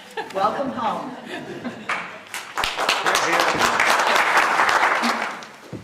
This is our 25th anniversary year. hard to believe, right? For those of you who've been around. What I'd like to do is just give you a little background about our school, say who we are, and talk about that our school is actually requesting an increase in tuition and tell you why, so you can make a thoughtful decision when it comes time to vote. So I said it's been 25 years, and who are we today? Where do we come from? We are a small, personalized school where every child is known by every adult. It's a really tight-knit community. We come in this room twice a week for community meetings. We all get in a big circle. We have students present. We foster their self-confidence, but we all know each other. It is a very warm, welcoming, kind, accepting community for anyone who would like to be part of us. We focus on academic rigor. You know, the number one thing parents want to know, oh my goodness, if you're that small, how could you prepare for BBA? Well, don't they have thousands of kids and millions of courses? And you know, I continuously reach out to the academic deans of BBA, SMS, and I say, how are our kids doing who matriculate? And they go, they are doing great. So we keep those lines of communication open because that's the number one thing that parents want, is to make sure you can go on to high school and be ready for that. But we've integrated Vermont as our classroom. We actually brought on a Vermont survival expert, naturalist, who works with our kids. She comes here, she's part-time faculty, and we spend time outdoors every week. Hours, each class goes out, they build forts, they learn how to make fire, shelter, they can tell me what kind of leaves I can make tea from. Do I trust them? Most of the time. But it really is just an encompassing, holistic way of moving our kids forward. We have Singapore math program. Oh, interesting, you know, we're in the NEASC, New England Association of Schools and Colleges. We are accredited by that organization, and it is time for our 10-year renewal. So they break it into two parts, and a couple educators came last week to do the first part, which are the foundational standards, your finance, your operations, et cetera, et cetera. And those people really weren't involved with their kids, but as they walked to the hall to get food or restrooms, kids spoke to them. They went up and spoke to these adults, and they knew who they were in the building. And NEASC representative said, I have to tell you that of all the schools we've done in the region, we've never had students who were more self-confident, more willing to engage us and make us feel welcome.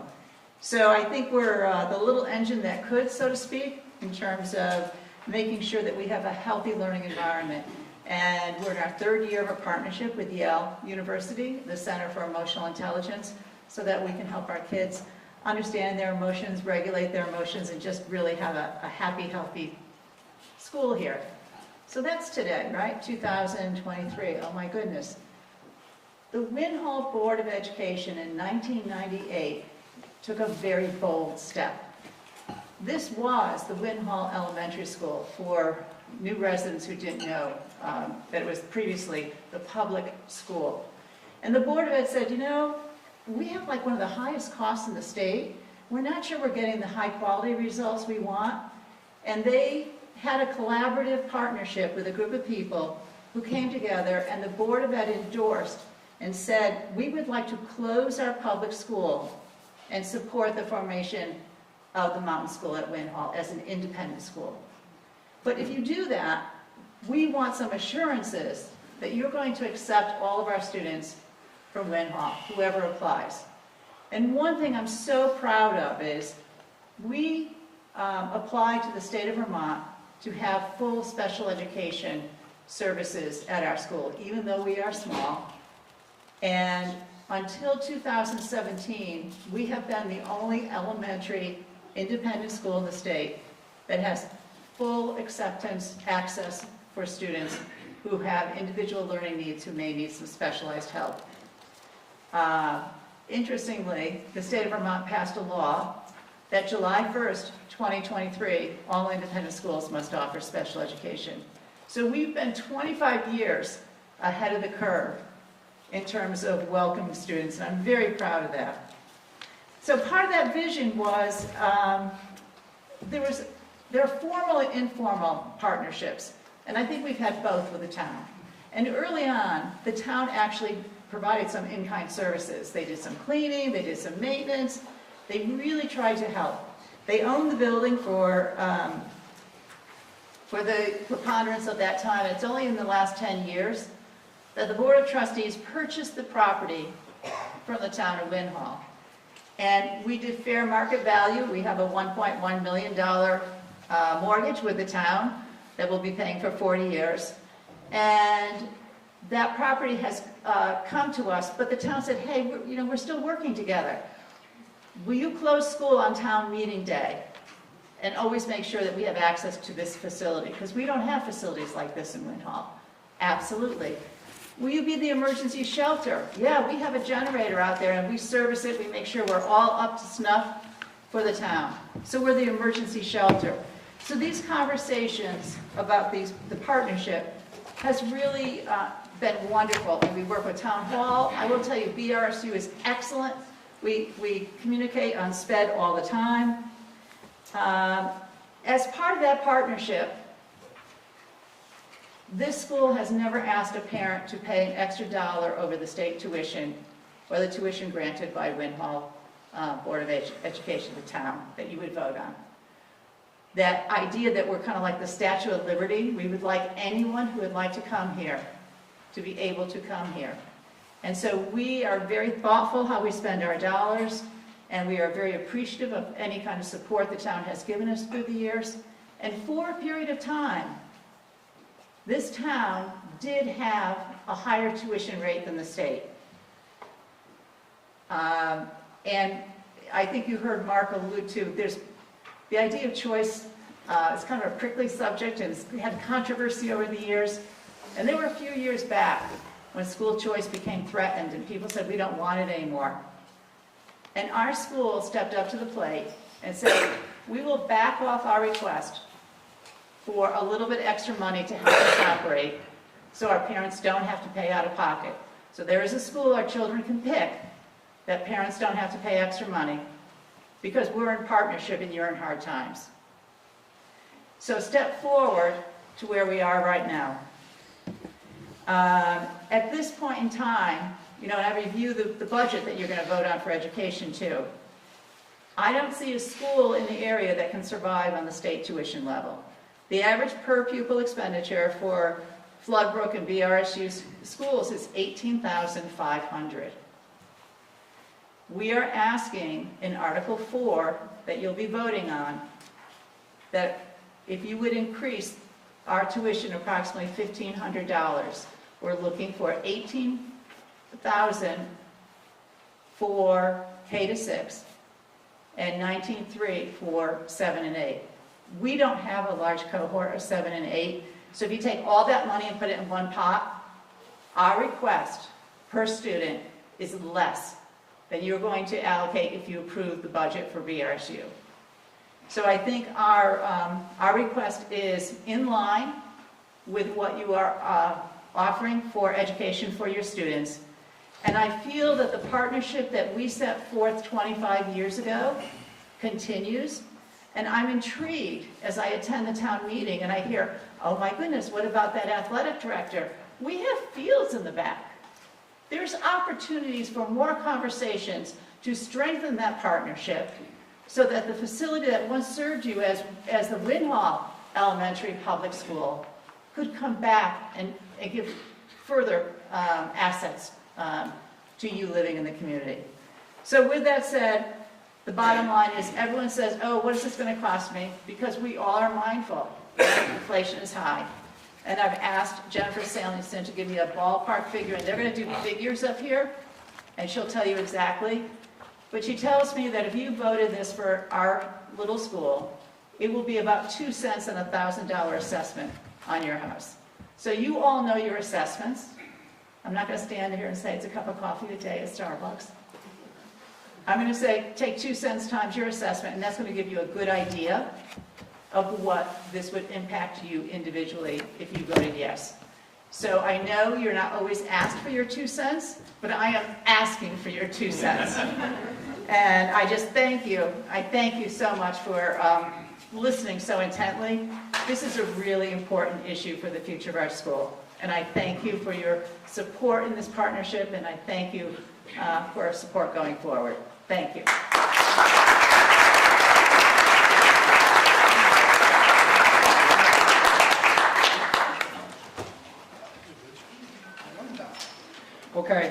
we'll move right, well, thank you to all the heads of school for coming today and speaking.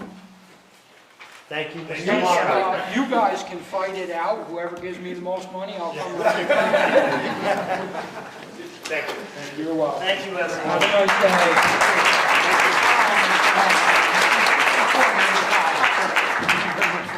Thank you. Okay, we're going to move right into the school board's presentation. All righty. If I could have someone in the back just dim the lights while we do this, and then we'll turn them back on, just because I think it'll make it easier to see.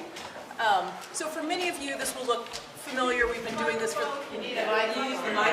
Where's the microphone? Gotta go up to Scott. Oh, gosh. This, Maybe. No, because she has her. I'm tethered. Yeah, maybe I don't think I speak can. loudly. All right. Take that out. Part of this will reach again. This is going to be... Can we move the podium? Well, Junior over here's got to take the floor. Can you all hear me? So I'm going to wing this. Could I ask you just to... Yeah, thank you. All right, so for many of you, this will look slightly familiar. We've been doing this for the last few years because it just helps to kind of see it, and then we can talk about it. And then if you want to slide forward. This is our mission statement, which when we convened as a school board 6 years ago, I think, the three of us, we spent some time developing our mission statement, and it's just worth, putting it out there. Our mission is to support each child's intellectual growth and academic success while encouraging creativity, independence, and responsibility to self and others. And so we really use this as an anchor to guide the work that we do as a school board, and I think we've been really faithful to our statement over the last few years. So I'm going to jump right in. This is an actual homestead tax rate comparison. So our current year that we're in right now is FY23, that's at the bottom. The tax rate from the year that we're currently in is about a little bit more than $1.65. That's the actual homestead tax rate that we're paying. What we're projecting for FY24, what we'll be voting on, is about 6 or 7 cents less than that. It's $1.58 and some change. So this is actually on page 17 of your booklet, but this is just the breakdown of how we got to the projected homestead tax rate. And just a couple of things that are important to recognize in there. One is this year the property yield, which is one of the factors that goes into how we derive our tax rate. The property yield that has been given to us, like to everyone in Vermont, is higher than it has ever been. Last year it was higher than it had ever been. It's usually been around $10,000. This year I think it's up just over $15,000. And the effect of that property yield brings the tax rate down. So the converse would also be true. If the property yield next year were to go down, our tax rate will go up. So what we have right now is a property yield that is at a historic high, and that's really helped to bring our tax rate down, which is terrific. I would love it to continue. I cannot promise that, because we don't know what it will be next year or in a year afterward. The other thing is the common level of appraisal is the final factor that goes into developing our tax rate. And the common level of appraisal for Winhall in particular, anything that is below 100% will drive the tax rate up. So this is an inverse relationship. And as you all probably know, particularly new people who moved into the area, property values in Winhall have gone up in the last few years. So our common level of appraisal is 78.1%, and that's low. It would actually trigger a townwide reappraisal, but there are not enough appraisers in the state of Vermont to meet the need. So I think there's going to be a little bit of flexibility on that. But that number drives our tax rate up. So we'll see what happens. And then this is, I believe, also on page 17 of your booklet. This just shows the historic numbers over the last 10 fiscal years. And what I always like to point out is if you look at FY14, that's at the very bottom, we had 128 students from Winhall. This year we have 210, and we're budgeting for 214 next year. What's amazing, and I think it's on the next slide. Oh, maybe it isn't. Well, let me just say, the tax rate as the numbers have gone up, the tax rate has actually stabilized. And again, I give great credit, with help from the BRSU and Sue Wilburn, and what Dean and Meredith and I have tried really, really hard to do is to stabilize our tax rate so we don't have these wild fluctuations from year to year. We're somewhat at the mercy of the legislature. We try to, work with what we're given. But for instance, we always build in unanticipated students into our budget. And the reason for that is as we sit here today in March and we pass this budget in January, we can't know with certainty who's going to be moving into our community when school starts in September. Putting these placeholders in our budget allows us to accommodate that growth without having to retroactively pay for them in the following year, which is the quickest way to drive our tax rate up, we found. So I think we have come up with a very thoughtful process to really help to try to stabilize our tax rate. And in years when we've had extra, and this is another one of those years, we've created a tax stabilization fund, which is basically, you can think of it like a savings account. So in years where we have extra students move in, rather than increasing our tax rate, we can pull from that tax stabilization fund to help offset that growth. So that has been a really pivotal point too in our ability to sort of keep our tax rate stable.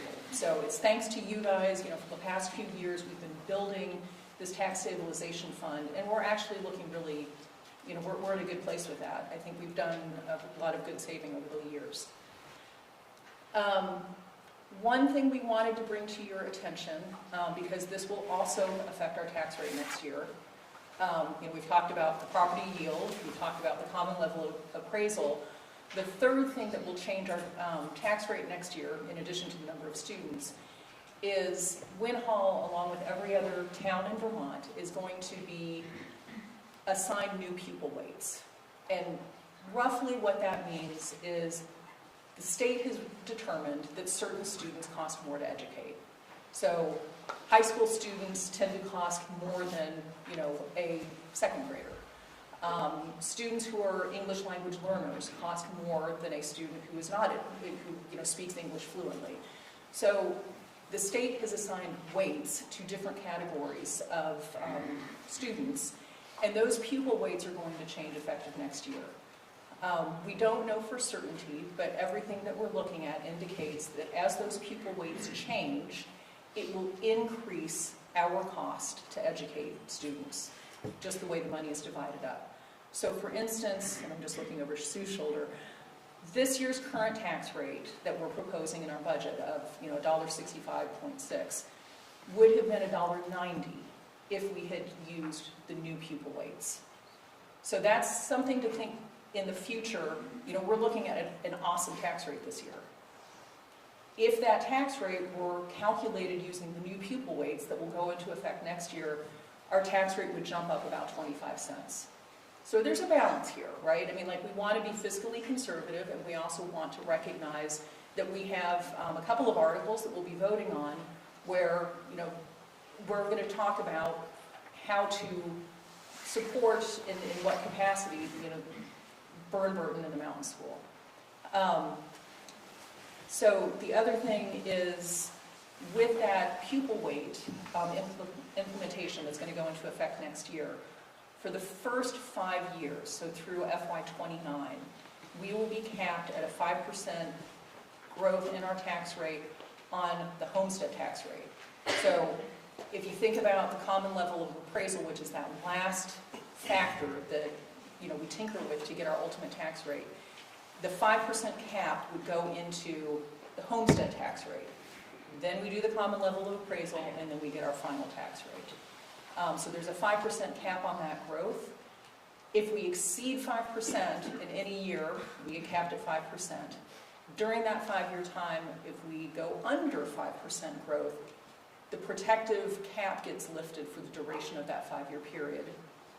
And at the end of the 5-year period, we're back into a consideration of the penalty. So that's something that I think people who've lived here for many years know all about the penalty clause. There's no penalty clause until FY30, which is great. But just to kind of point out that where we are right now and the tax rate that we set today is going to have ripple effects over the next 5 years in a way that's different than prior years. So moving to the budget, we anticipate 199 students next year. We put in a placeholder for 15 new students, bringing the total amount that we're budgeting to 214. And the tuition dollars, I believe this is also on page 17, it's about $3.8 million. That does include staying a BVA sending town. That number does not include granting the mountain schools request in Article 4. If that article passes, Sue is right here, she can easily tweak the number so that the number that we'll be voting on in Article 5 will incorporate the additional monies if you guys pass Article 4 for the mountain school. I think, you know, Dr. Palmer did a great job sort of discussing Article 4, so I'm just going to pass over that slide. Mark Tashin did a great job talking about Burton, so I'm not going to...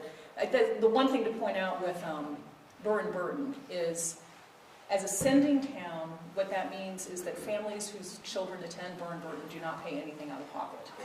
If we were to give up sending town status with Burton, their announced tuition rate for next year is $22,487. And what that means is that any family whose child attends Burton, if we are not a sending town, that family would be responsible for paying $4,709 for their child, and if there's more than one child, do math, for each child that attends Burton. So as a school board, we talked about this. You know, as Mark mentioned, most high school students attend Burton. We provide transportation. They have said that they will accept all Winhall students, and we felt that it was really important for our families to have a choice for high school that would not cause families to pay out of pocket. So we've included that in our warning. The two additional tax stabilizing measures that we're going to vote on, one is to transfer any assigned general fund surplus at the end of FY23, so June 30th, to our tax stabilization fund. That amount right now is looking to be just under $200,000, so that money would get shifted into our tax stabilization fund for future years if we need it.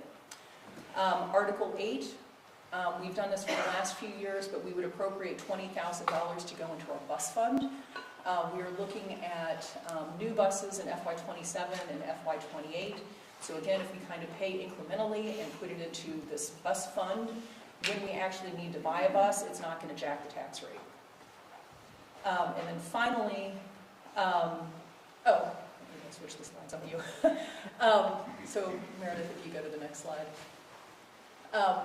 I'm just going to close with a summary on the tax rate before we get to Article 9. So the summary with the tax rate is that it does include funding 15 anticipated or unanticipated students. It includes remaining a sending town for Burton. If you guys vote on it, we will incorporate money for the mountain school into what we ultimately pass as our budget. The tax rate also includes appropriations to the bus reserve fund, the tax stabilization fund. It is the lowest that it has been in over a decade, which really does put us in about as good a position as we could hope for when we're going into the imposition of the new pupil weight starting next year. So that's all good news. And then finally, Article 9. I know you've heard a lot about it. I'm sure you have many, many questions. One thing I'd like to point out is that it is a non-binding article. This is really just our opportunity, your opportunity to express your support for our current choice model by voting yes or voting no if you don't like our choice model. So this is your opportunity to vote from the floor. I'm sure that this will be communicated to the General Assembly, to the Governor's Office. So we put this article on there because we feel like it's very important to give you guys a voice. There are lots of things at play in Montpelier. It's hard to keep track of everything that's going on. I do know that many, many of you have written emails, and I thank you for that because I think that's really had a powerful impact. So keep those emails coming. If you are in support of our model, that's a discussion. But we wanted to put this article, again, it's advisory, it's not binding, but we wanted to put that article here so that you guys could have a voice. So with that, I think I'm done with the presentation. We can turn the lights back on, and then as we go through article by article, if we have questions, then we can talk. Thank you. Thank you.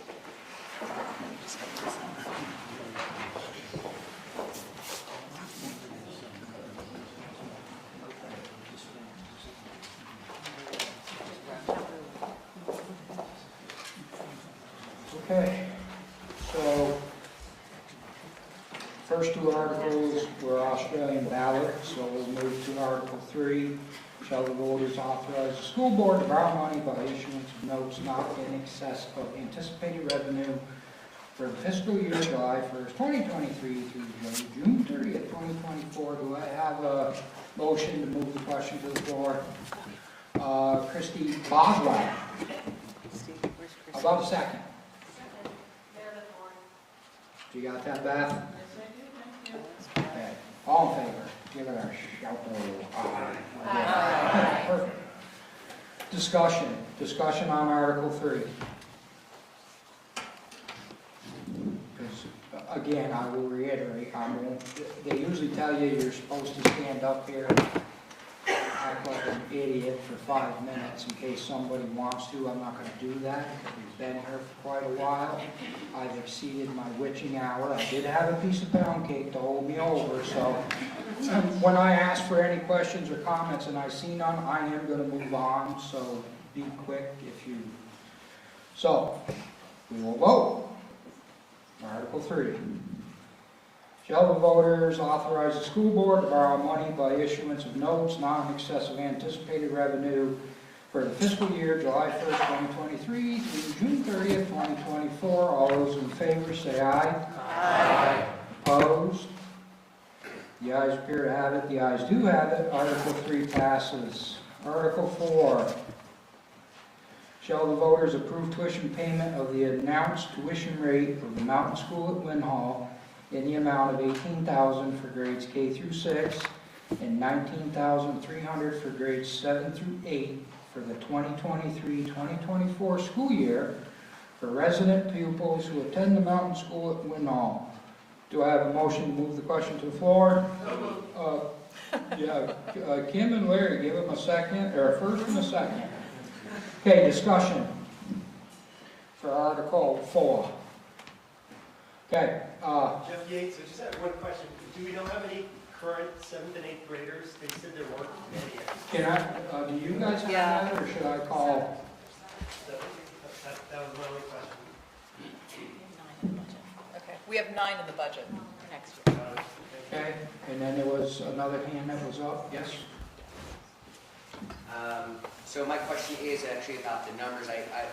Being a Mountain School parent, my understanding is that this number is actually a little bit lower than what it takes to educate the student per year and what's being requested. And I was actually curious what the actual number is from Colleen, wherever she... Colleen, would you like to come up with what the actual number is, and if we could possibly amend it to cover the full cost of what the student it is to educate the student. I think it's worse.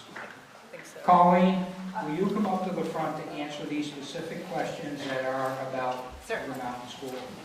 Tim Taylor is our board president as well. Well, he can come up So, too. Tim, if you What's want a party? Come on up here, Tim. Why don't you get right up here in front of everybody so they can see you? I don't want to be the only one.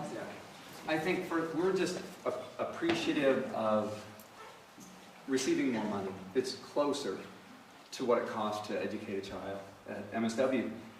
It is closer to 18.5 would be the number, but I think we're just grateful to kind of reinforce our partnership. It was, I mean, yeah, I think this would just be a huge help to get us back in the right direction with getting to the 18 number for 18,000 per pupil.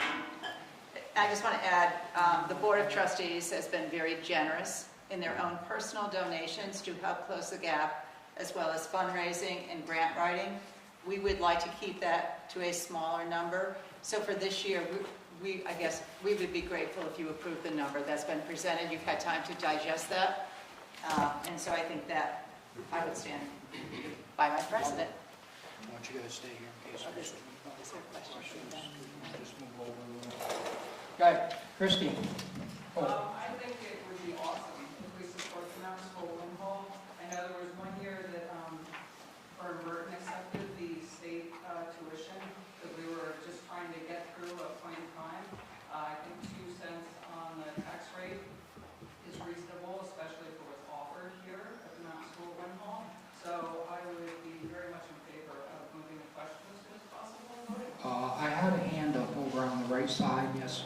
hand up, please. I know it's not a lot of money, but I'm just wondering, if Mountain School doesn't have to pay any difference in tuition, well then, what about every other Indian school? Just seems a little unfair. What was that? I'm sorry, I didn't really hear, There's a understand. difference in tuition between what the town pays and what the tuition is at Maple Street, so parents make up that money. There's a difference in tuition for probably Red Fox and all the other people. Why is Mountain School different? I believe non-school requesting less. Well, No. so the Mountain School is the only one, For all the independent schools for a while, right? the Mountain School is the only one who submitted this petition. Exactly. This was a petition put forth by the voters of Winhall to put this warning on, to put this article on the warning, and that's why it's on the warning. Other schools have the right to do that if they so choose. This just happened to be that the Mountain School presented the petition to have this put onto the school district warning. That's why it's there. Christie. I was gonna say, all the independent schools, all the public schools are terrific. The Mountain School at Winhall pays what the state average is, and they don't ask for anything more, which is the difference between this school and the other independent schools. So everybody has, what works for them, and that's, these guys have been terrific in stepping in.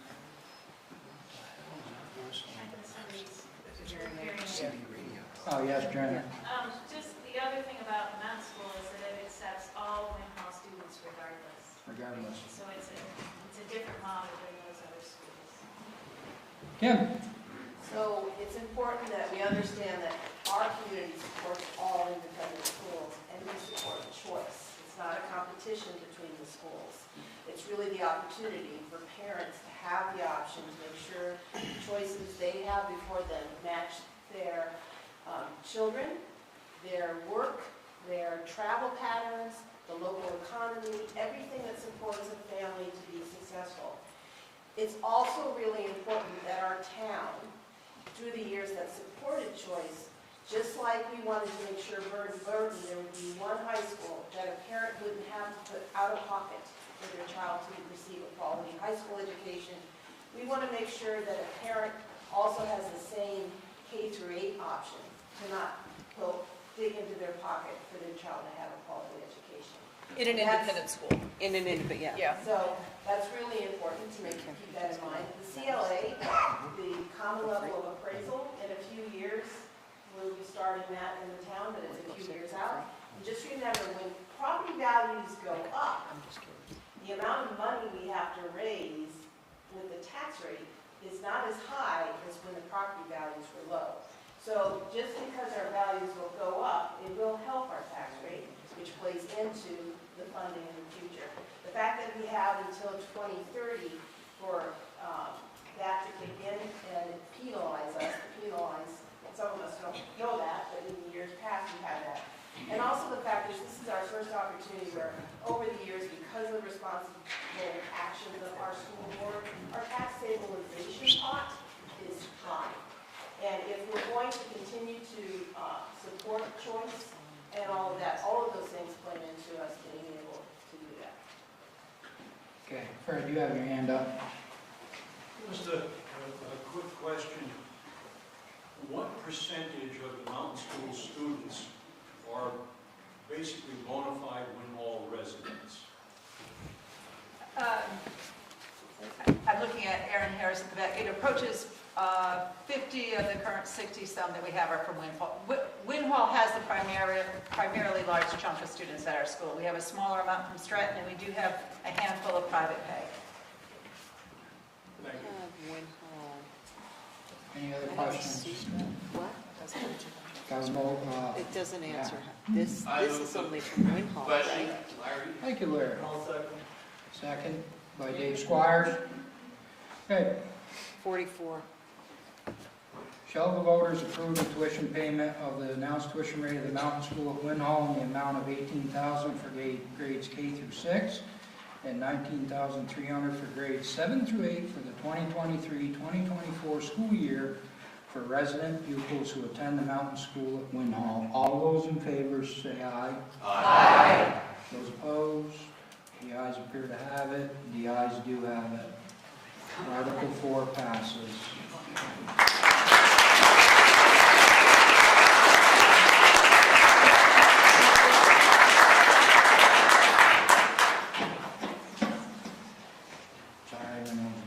So it's not, yes. this is going to change the number for Yep, Article yeah, 5. So do Sue you has it. have the current number Yep. now? Yep, 4,589,192. Oh, Jesus, I don't have my glasses on. I'm sorry, so could you just repeat that again? Sure, 4,589,192 Thank you. will be the new voted budget.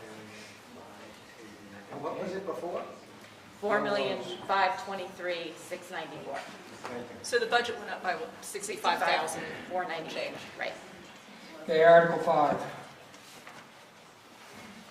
Shall the voters of the school district approve the school board to expend $4,589,192, which is the amount the school board has determined to be necessary for the ensuing fiscal year. Did that also change the equalized pupil rate? It would, but that is not So something they're voting on. We so, don't really yeah. need to even say that then. Right. So we don't need to say any of the rest of it, because that's just all numbers that would have to be recalculated. Statutory language, yeah. Yep, so basically, shall the voters of the school district approve the school board to expend $4,589,192? Can I have a motion to move the question to the floor? Al Wilka, seconded, Janet Hurley. Okay, discussion?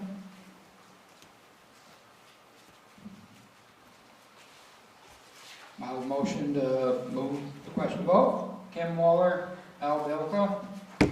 Sorry, I'm just gonna fuck your names off whether I see your hand go up or not. All those, so Article 5, shall the voters of the school district approve the school board to expend $4,589,192? All those in favor signify by saying aye. Aye. Opposed? It appears the ayes have it. The ayes do have it. Article 5 passes. Article 6, shall the voters approve payment of the announced tuition rate of Burton Academy in the amount of $19,987 for the 2023-2024 school year for resident pupils in grades 9 through 12 who attend Burton Academy? Motion to move the question to the floor. Al Wilka, Fred Dwacky. Second. Let's pick somebody different. Discussion, questions? I think Mark pretty much outlined it all. Seeing none? Julie, motion first. Janet Hurley, second. Pick a name, man. Article 6, shall the voters approve payment of the announced tuition rate of Burton Academy in the amount of $19,987 for the 2023-2024 school year for resident pupils in grades 9 through 12 who attend Burton Academy? All those in favor signify by saying aye. Aye. Opposed? It appears the ayes have it. The ayes do have it. Article 6 passes. Article 7. Shall the voters authorize the school board to transfer any unassigned general fund surplus existing on June 30th, 2023, an amount estimated to be $199,079 to the tax stabilization fund? Motion to move the question. Janet? Kim seconded. Discussion? Was that left over from last year? That 200,000? It's anything that will be left over at the end of this current fiscal year. So June 30th, 2023, any amount that's left over. And I believe that this number is basically driven by the fact that not as many students moved in last year as we had budgeted for. So there's a surplus that then would get moved to the tax stabilization fund. Any other questions? Yes? What would that bring the fund to? Just under $1 million, I think. It is. Which on sounds like a page lot. However, 19 of your booklet, and We have, yeah, just under $1 million. There's, if we move the 199, we'll have 964,000 in the fund. So it roughly costs about $20,000, maybe a little more than $20,000 to educate a child. By the time you throw in assessments from the BRSU and transportation costs, so that fund there allows us, we all remember what happened a few years ago with COVID when we had a bunch of kids like move in. So anytime, if more than 15... Matt, I know you think I can't hear you when you talk, when somebody else is talking up here, but I can hear every word you're saying. If you have something to say or add, please raise your hand. I'll recognize you. You can have the floor.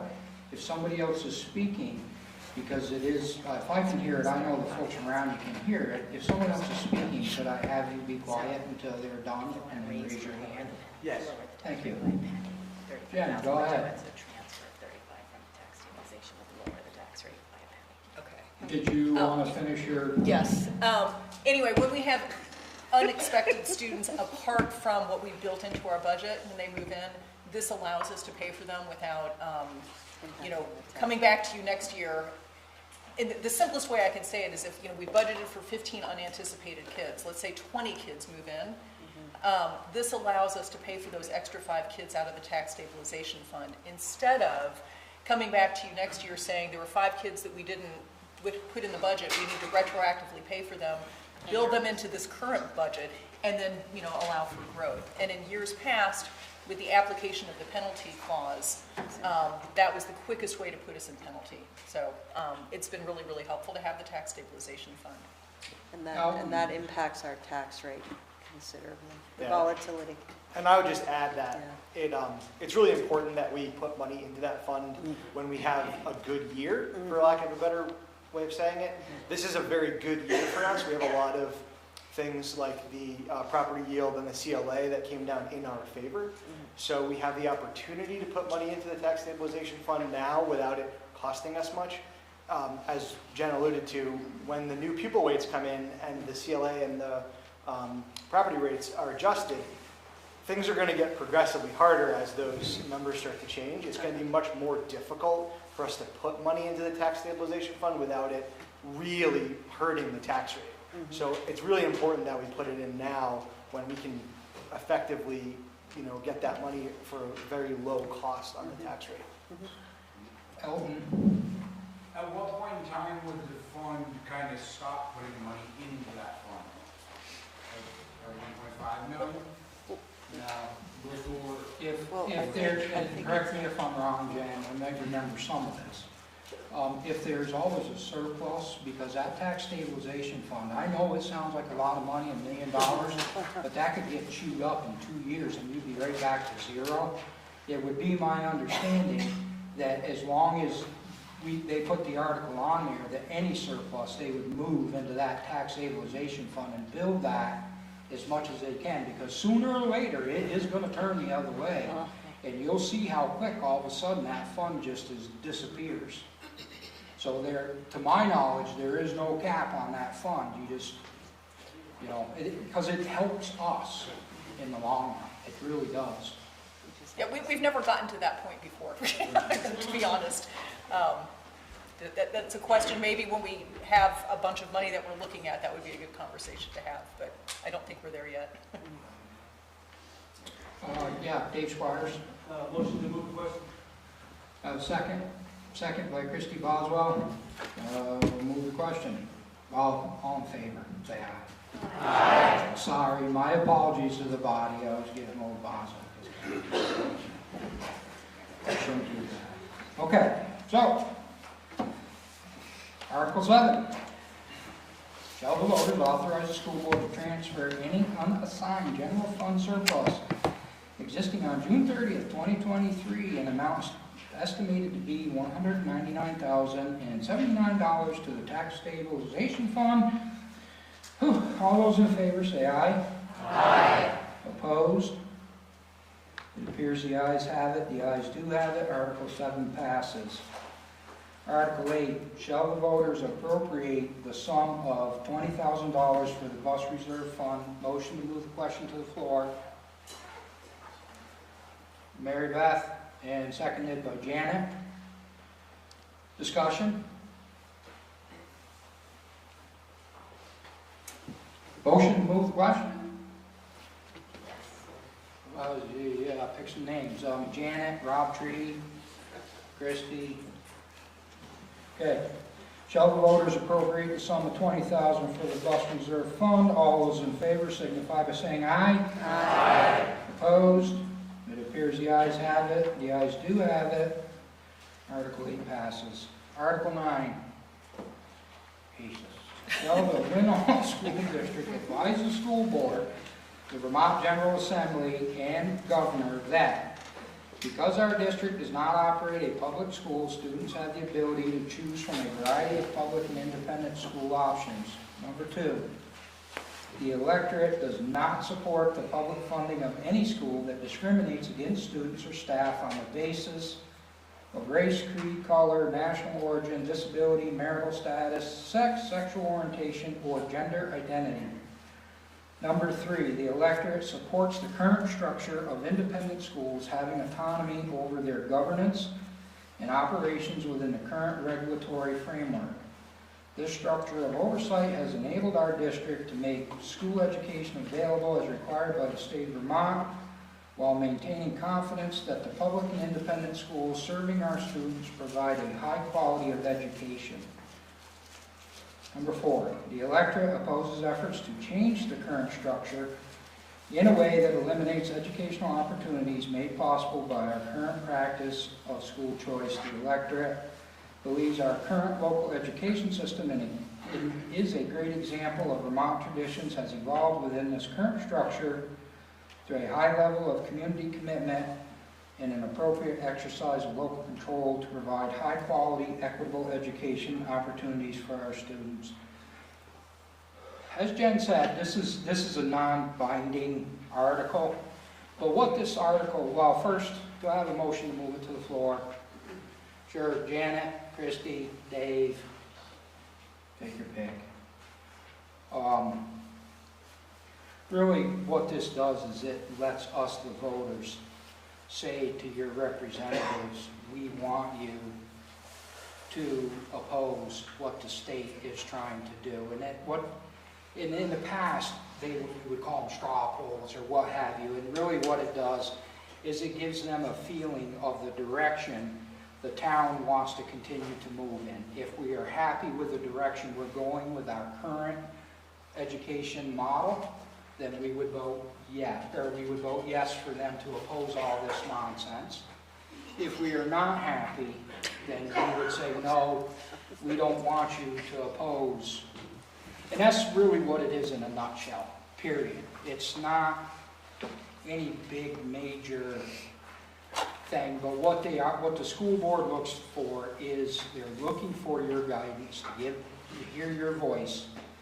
Simply, if you're happy, you're happy. If you're not, you're not. So, if you guys want some discussion on this, yes. Leslie Brody.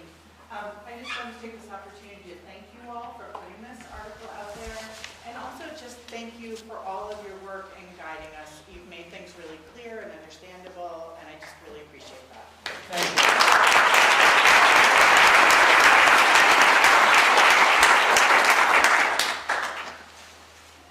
Fred. I'm sorry.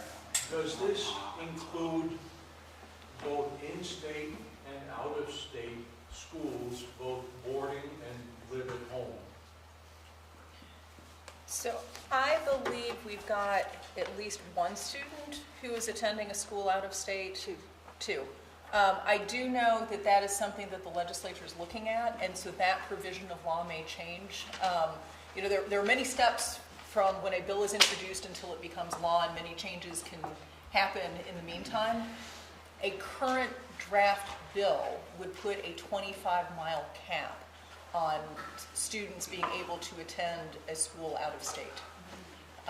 So that is not law yet. That is certainly not the law that we're looking at, and we do have a couple of students currently who are attending out of state. That may change if the law changes. Just for what it's worth, traditionally that's done really well by our kids. Quite a number of our kids have gone out of state to good schools, which is not putting down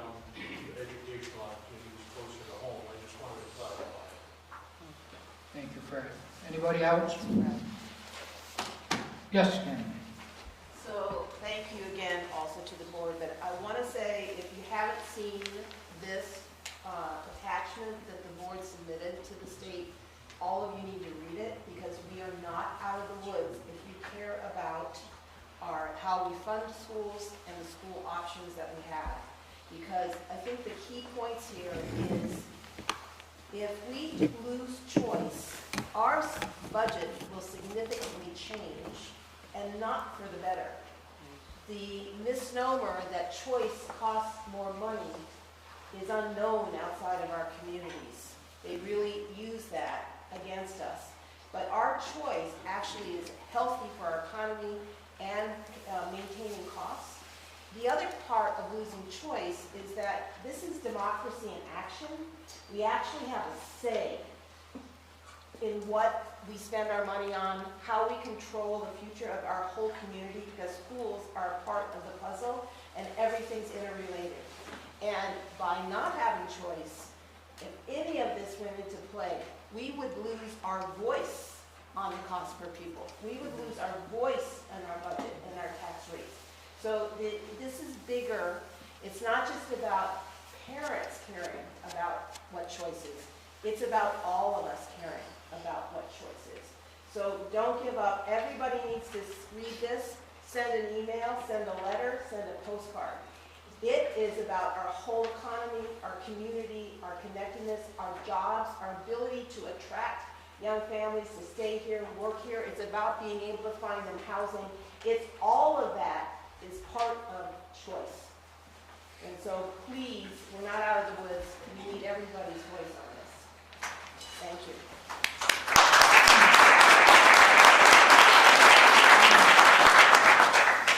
Yes, Christie. I just want to echo what Kim said, because she's right. And really, when we do move to make this go, let your voice be heard. Because this model, as it is really healthy. It's really good. It is for all of our kids, for our town, for our taxes. I mean, it covers so many bases. So and I would like to move that we vote, please let your voice be heard, because we're filmed. First, Meredith had her hand up, or were you just stretching your arm? Were you putting in a bid at an auction? Were you handling something there? Me? Yeah. Oh my God, no, I was really, Okay. no. I was just flailing around, Scott, flailing around. We have a, Second. Oh, okay, we have a motion from Christie, a second from Al. Okay, I don't have to read this again, do I? Oh, no. Let me just, So- can we just clarify that Yes, voting clarify. yes indicates support for Article 9. Voting no indicates not support for Article 9. And you understand, you all understand So that? if you like our choice model, vote yes. If you would like to change it, vote no. Okay, if you're happy, yes. If you're not, no. Okay. All those in favor of Article 9, as read 347 times, signify by saying aye. Aye. All those opposed, appears the ayes have it. The ayes do have it. Article 9 passes.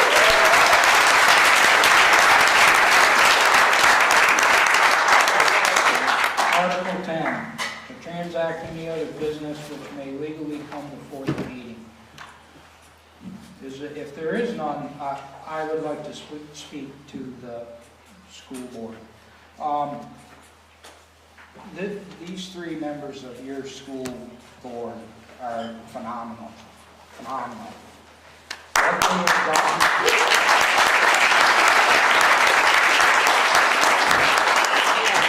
What they have done with your tax rate and managing this budget in volatile times is nothing short of stupendous. And I say this because I was on the school board for 17 years and I understand what it takes. These three individuals right here have gone leaps and bounds above what I ever did and ever hoped to have done. And I am impressed every year that I stand here as the moderator and I listen to how they have planned out and are running the Winhall School District it really, really, and I don't give praise much because I just really don't like most people, but these three individuals right here, I got nothing but the best to say for them. I hope they run forever for the school board because they are bar none. They're the cream of the crop right here, folks. I got to tell you.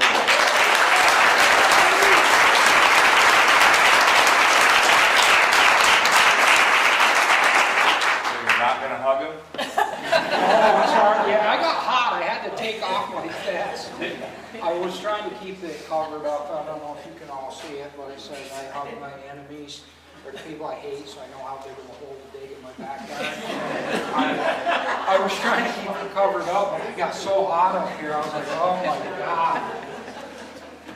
Yeah, I got a million of these t-shirts at home. So, is there any other business? I forgot to thank the Mountain School for closing school today, and I know like all of the kids like moved the chairs in here, and they're probably going to move them out again. Yep. But thank you for taking the day off to allow this to happen. I'm sure the kids hated that. But thank you also to the BRSU, because you guys, like, as much as all of the praise is coming at Dean Meredith and I think you do make a really good team. Yeah. We all know. We that absolutely, Sue does all the Sue does everything. we could not do what we do without Sue and Randy and Celeste and the support of the entire BRSU. If Sue ever tells you she's going to retire, you just need to prop her up in the Yeah, corner somewhere. Sue. Tell her, no, you're gonna... So, thank you guys. I need to have a motion to adjourn until 7 o'clock tonight. Make a motion to recess. Recess, yes, yeah, recess, that's it. Stuart, seconded, Rocktree, all those in favor say aye. Aye. We are recessed. Thank you.